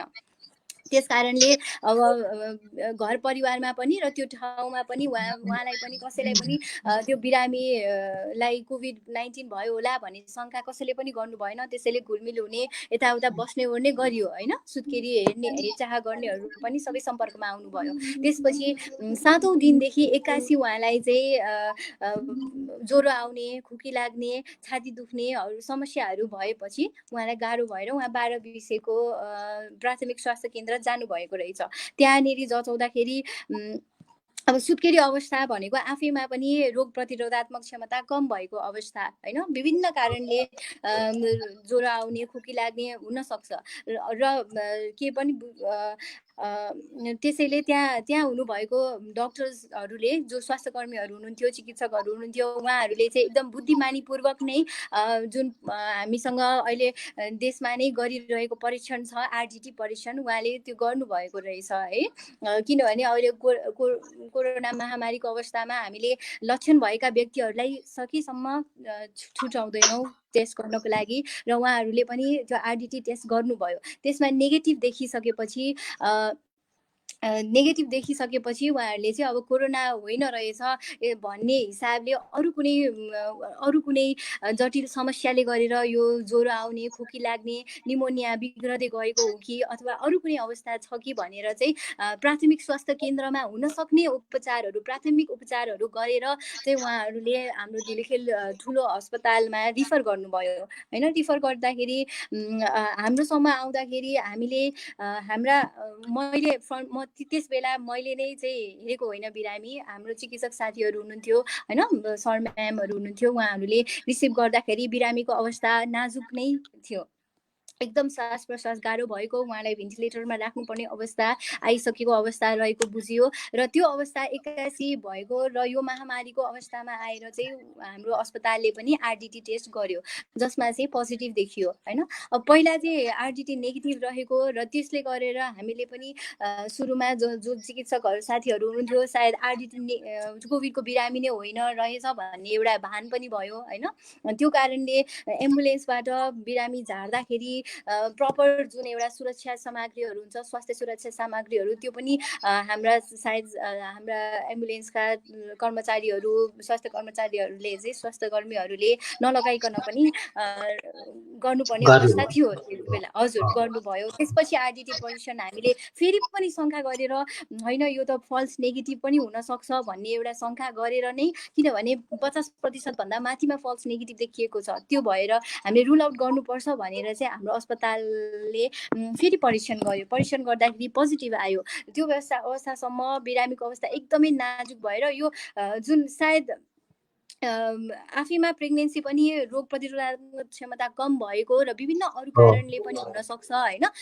कोभिडले चाहिँ जुन उहाँमा सङ्क्रमण भएको सायद कुन कुन फेजमा गएर सङ्क्रमण भयो भनेर यसै भन्न सकिँदैन अहिले होइन। जुन हजुरले प्रश्न गर्नुभएको छ कहाँनिर चाहिँ सङ्क्रमण भयो कसरी चाहिँ थाहा भएन भनेर, किनभने कोभिड महामारीको जुन विश्वको तथ्याङ्कहरू हेर्दाखेरि पनि कोभिड 19 भएका बिरामीहरूमा चाहिँ अधिकांशमा 80% भन्दा बढी व्यक्तिहरूमा चाहिँ लक्षण देखिँदैन, लक्षण नभएको देखिन्छ है। र सर्ने चाहिँ धेरै जसो लक्षण भएका व्यक्तिहरूबाट सर्ने गरेको पाइन्छ, तर लक्षण नभएका व्यक्तिहरूले पनि सार्न सक्ने अवस्था छ। र सायद टिचिङ अस्पतालमा सर्यो अथवा उहाँको घरतिरै कसैबाट सर्यो, लक्षण नभएका व्यक्तिहरूको सम्पर्कमा आउँदाखेरि सर्यो, अथवा भनौँ सायद धुलिखेल अस्पतालबाट चाहिँ मृत्यु भएर आउने बित्तिकै सरेर मृत्यु भएको चाहिँ यो चाहिँ हामीले भन्न मिल्दैन। सायद अब बिचको जुन सुरुदेखिको बाटोमा जुन जुन टिचिङ अस्पतालदेखि 12-20देखि होइन अथवा घर परिवारको सम्पर्कमा हुँदाखेरि कसैबाट सर्यो त्यो भन्न सकिँदैन। जो लक्षण आउँदासम्म उहाँमा लक्षण देखा पर्दासम्म नाजुक अवस्थामा पुगिसकेको थियो, जुन हामीले बचाउने प्रयास गर्दा पनि बचाउन सकेनौँ। डाक्टर साहब, हामी अब धेरै समयमा फेरि फर्किएर आएर हामी अन्तिममा आइपुगेका छौँ। डाक्टर साहबलाई अन्तिममा केही भन्नुहुन्छ? अब मैले भन्नुपर्ने कुरा खासै त्यति त छैन, तर जो पनि अहिले दर्शकहरू हेरिराख्नु भएको छ, श्रोताहरू सुनिराख्नु भएको छ, सबैजना सशङ्कित हुनुहुन्छ होला, त्रसित हुनुहुन्छ होला। यो महामारीले विश्वलाई नै त्रसित बनाइरहेछ। एउटा हुन्छ नि अर्थतन्त्रदेखि लिएर स्वास्थ्य क्षेत्र मात्र नभएर शिक्षा क्षेत्र, कृषि, खाद्यान्न सबै क्षेत्रहरूलाई यसले असर गरेको छ। र अन्ततः यसले के पनि बुझाइदिएको छ भने स्वास्थ्य क्षेत्र भनेको सायद एकदमै राज्यले सबैले विचार गर्नुपर्ने र राज्यले पनि स्वास्थ्य क्षेत्रको लागि बजेट चाहिँ छुट्याउनु पर्ने देखिन्छ, किनभने स्वास्थ्य क्षेत्र मजबुत नभएसम्म अरू क्षेत्रहरूमा ठुलो असर पर्दो रहेछ। अहिले स्वास्थ्य क्षेत्रलाई नै बचाउनको लागि, नागरिकको स्वास्थ्य बचाउनको लागि, ज्यान बचाउनको लागि, महामारी नहोस् भन्नको लागि अरू क्षेत्रहरू सबै ठप्प पारेर राख्नुपर्ने अवस्थामा पुगेको छ। त्यसैले राज्यले स्वास्थ्य क्षेत्रमा बजेट बढाउनुपर्छ। स्वास्थ्य कर्मीहरूलाई, स्वास्थ्य फ्रन्ट लाइनमा जुन काम गरिरहेका छन् अग्रपङ्क्तिमा स्वास्थ्य कर्मीहरू, सुरक्षा कर्मीहरू, सञ्चारकर्मीहरू, नीति नियमकर्ता निर्माता गर्ने जुन कर्मचारीहरू हुनुहुन्छ उहाँहरूलाई पनि प्रोत्साहन दिने होइन, व्यवस्थापन गर्ने एउटा सिस्टमको निर्माण गर्नु आवश्यक देखिन्छ। र यसै बेला म के पनि जोड्न चाहन्छु भने अहिले हामी स्वास्थ्य कर्मीहरू आफ्नो ज्यानलाई नै जोखिममा राखेर सङ्क्रमणको रिस्कलाई लिएर पनि हामी सेवारत छौँ, सेवामा खटिएका छौँ। र हाम्रा धेरै साथीहरू, स्वास्थ्यकर्मी साथीहरूलाई चाहिँ घरमा बसिरहनु भएको, घरबाट घरबेटीहरूले तपाईँहरूको PCR नेगेटिभ भएको प्रमाणपत्र देखाउनुहोस् अनि मात्र भित्र छिर्नुहोस् भनिदिने र घरबाट निस्केर जानुहोस् भनिदिने, त्यस्तो पनि पाएको छ, गुनासोहरू आएको छ। त्यो सुन्दाखेरि एकदमै नराम्रो लाग्दो रहेछ होइन। त्यसैले हाम्रो मनोबल घट्दो रहेछ त्यो हुँदाखेरि। त्यसैले बिन्ती छ सबैजनाले बुझिदिनुहोस्, हामी तपाईँहरूकै लागि खटिएका छौँ, तपाईँहरूकै सेवामा छौँ होइन। हिजोको दिनमा हजुर, आजको दिनमा र भोलिको दिनमा पनि हामी सँगै हातेमालो गर्दै अगाडि बढ्नुपर्छ। र अर्को म के भन्न चाहन्छु भने हाम्रो देशको अर्थतन्त्र र सामाजिक र स्वास्थ्य क्षेत्रलाई नै सम्बोधन हुने हिसाबले सायद अर्थ मन्त्रालय र स्वास्थ्य मन्त्रालय र सामाजिक निकायका व्यक्तित्वहरू बसेर एउटा नीति नियमसँगै बसेर एउटा परिमार्जन गर्न सक्नुपर्छ, जसकारण विभिन्न ठाउँमा त्यो क्षेत्र अनुसारले वर्गीकरण गरेर रिस्कको आधारमा लकडाउनलाई सशक्त बनाउने अथवा खुलाउने अथवा बिस्तारै खुलाउँदै लैजाने भनेर व्यवस्थापन गर्न सक्नुपर्छ। र अर्को भनेको स्वास्थ्य कर्मीहरूलाई अहिले बस्ने ठाउँको एकदमै गाह्रो भइरहेको अवस्था छ। खाने बस्ने ठाउँ, जहाँ काम गरिरहनु भएको छ अस्पताल, फर इक्जाम्पल महाराजगञ्ज टिचिङ अस्पतालमा काम गरिराख्नु हुने साथीहरू कोही भक्तपुरदेखि जानुहुन्छ, कोही यता ललितपुरदेखि टाढादेखि जानुभएको हुन्छ र उहाँहरूलाई उहाँहरूलाई आउने जाने र त्यहाँ बस्ने समस्याहरू भइरहेको कारणले सायद सरकारले वरपर भएका होटेलहरूलाई जुन चलिरहेका छैनन्, बन्द अवस्थामा छन्, ती होटेलका सञ्चालकहरूसँग कुरा गरेर समन्वय गरेर ती होटेलहरूलाई चाहिँ स्वास्थ्य कर्मीहरू, सुरक्षा कर्मीहरूको लागि एउटा क्वारेन्टाइनको रूपमा परिणत गर्ने योजनाहरू ल्याउन सकिन्छ, खाने बस्ने सुरक्षासहित। अर्को भनेको चाहिँ मैले भन्न चाहेको कुरा, स्वास्थ्यकर्मी, सुरक्षाकर्मी, सञ्चारकर्मी त अग्रपन्थीमा हुनु नै छ हैन। त्यस बाहेक पनि अब लकडाउन भएको अहिले 2 महिना बढी भइसक्यो।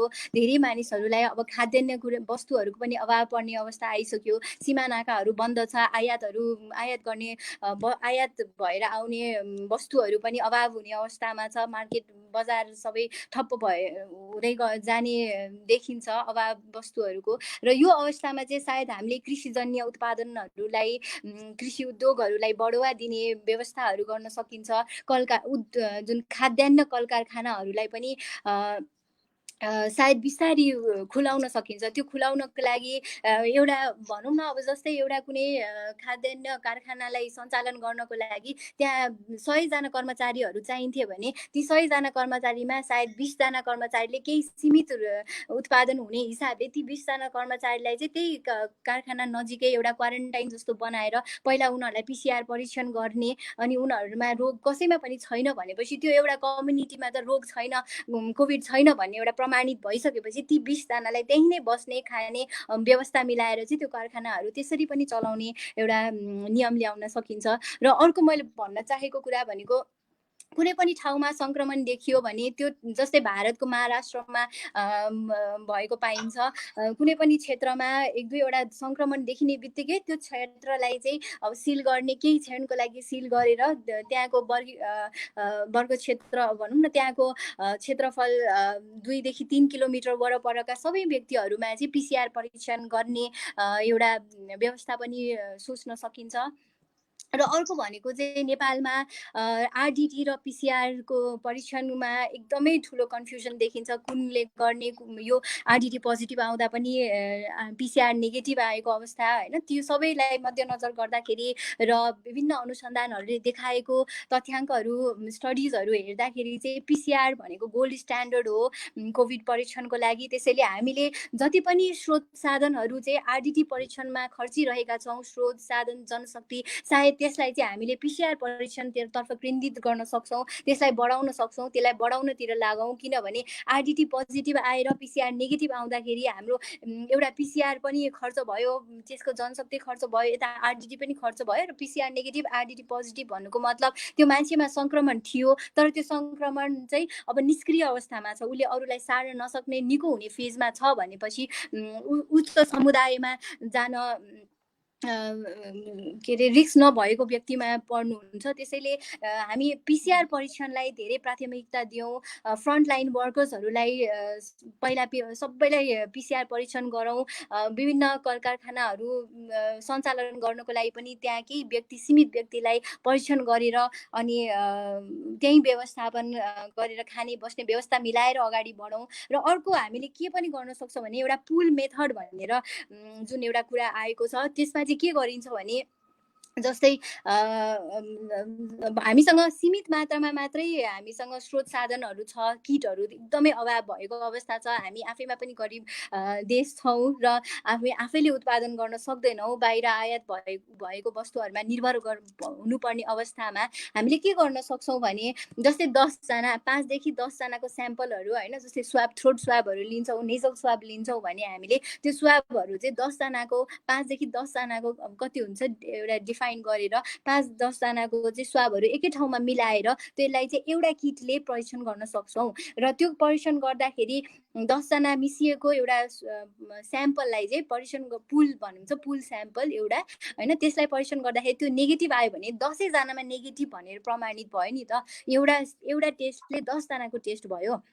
अनि त्यसरी नै हामीले 10-10 जनालाई छुट्याएर गर्न सक्यौँ, अथवा 5-5 जनालाई छुट्याएर गर्न सक्यौँ भने PCR जुन किटहरू युज हुन्छ, टेस्ट किटहरू, त्यो चाहिँ एकदमै हामीले थोरै टेस्ट किटले चाहिँ धेरैजनाको परीक्षण गर्न सक्छौँ र त्यो गर्दाखेरि अब सपोज 5 जनाको एउटा पुल स्याम्पलमा चाहिँ पोजिटिभ आयो अरे होइन। पोजिटिभ आयो भनेपछि त्यो 5 जनाको चाहिँ हामीले फेरि इन्डिभिजुअली गर्न सक्छौँ अथवा भनौँ 2 जना अथवा 3 जना बाँडेर फेरि पनि दुईटा बनाएर गर्न सक्छौँ अथवा इन्डिभिजुअली 5 वटा गर्दा त 5 वटा यो टेस्ट भयो र अघिको एउटा भयो 6 वटाले त धेरैजनाको टेस्ट भयो नि त। हो त्यसरी चाहिँ अगाडि बढ्न सकिन्छ। यो चाहिँ अहिलेसम्म सरकारले गरिसकेको छैन, यो पनि म भन्न चाहन्छु।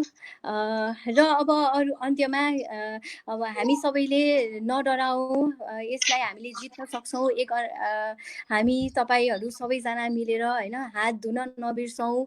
हामीले जति नै मास्क लगाए पनि जुनै मास्क लगाए पनि यदि हामीले हात धोइरहेका छैनौँ त्यो फोहोर हातले अरूसँग छोएको हातले होइन विभिन्न फोहोर ठाउँहरूमा छोएको अथवा भनौँ मान्छेहरूले धेरै छोइराख्ने सामानहरू जस्तै ढोका भयो होइन, ढोकाको त्यो ह्यान्डल भयो होइन, अब इभन आफ्नो मोबाइल पनि हामी विभिन्न ठाउँमा आफ्नो मोबाइल छोडिरहेको हुन्छौँ र त्यही मोबाइल हामी थिचिरहेको हुन्छौँ, किबोर्ड थिचिरहेको हुन्छौँ होइन, टेबल कुर्सीहरू भयो। यस्तो सबै ठाउँहरूमा चाहिँ भाइरस बस्न सक्ने 12 देखि 72 घण्टासम्म बस्न सक्ने देखिएको छ। त्यही भएर चाहिँ कुनै सर्फेसहरू छोएर आफ्नो आँखा नाक मुख छुन्नु अगाडि चाहिँ हात धुन नबिर्सौँ भनेर म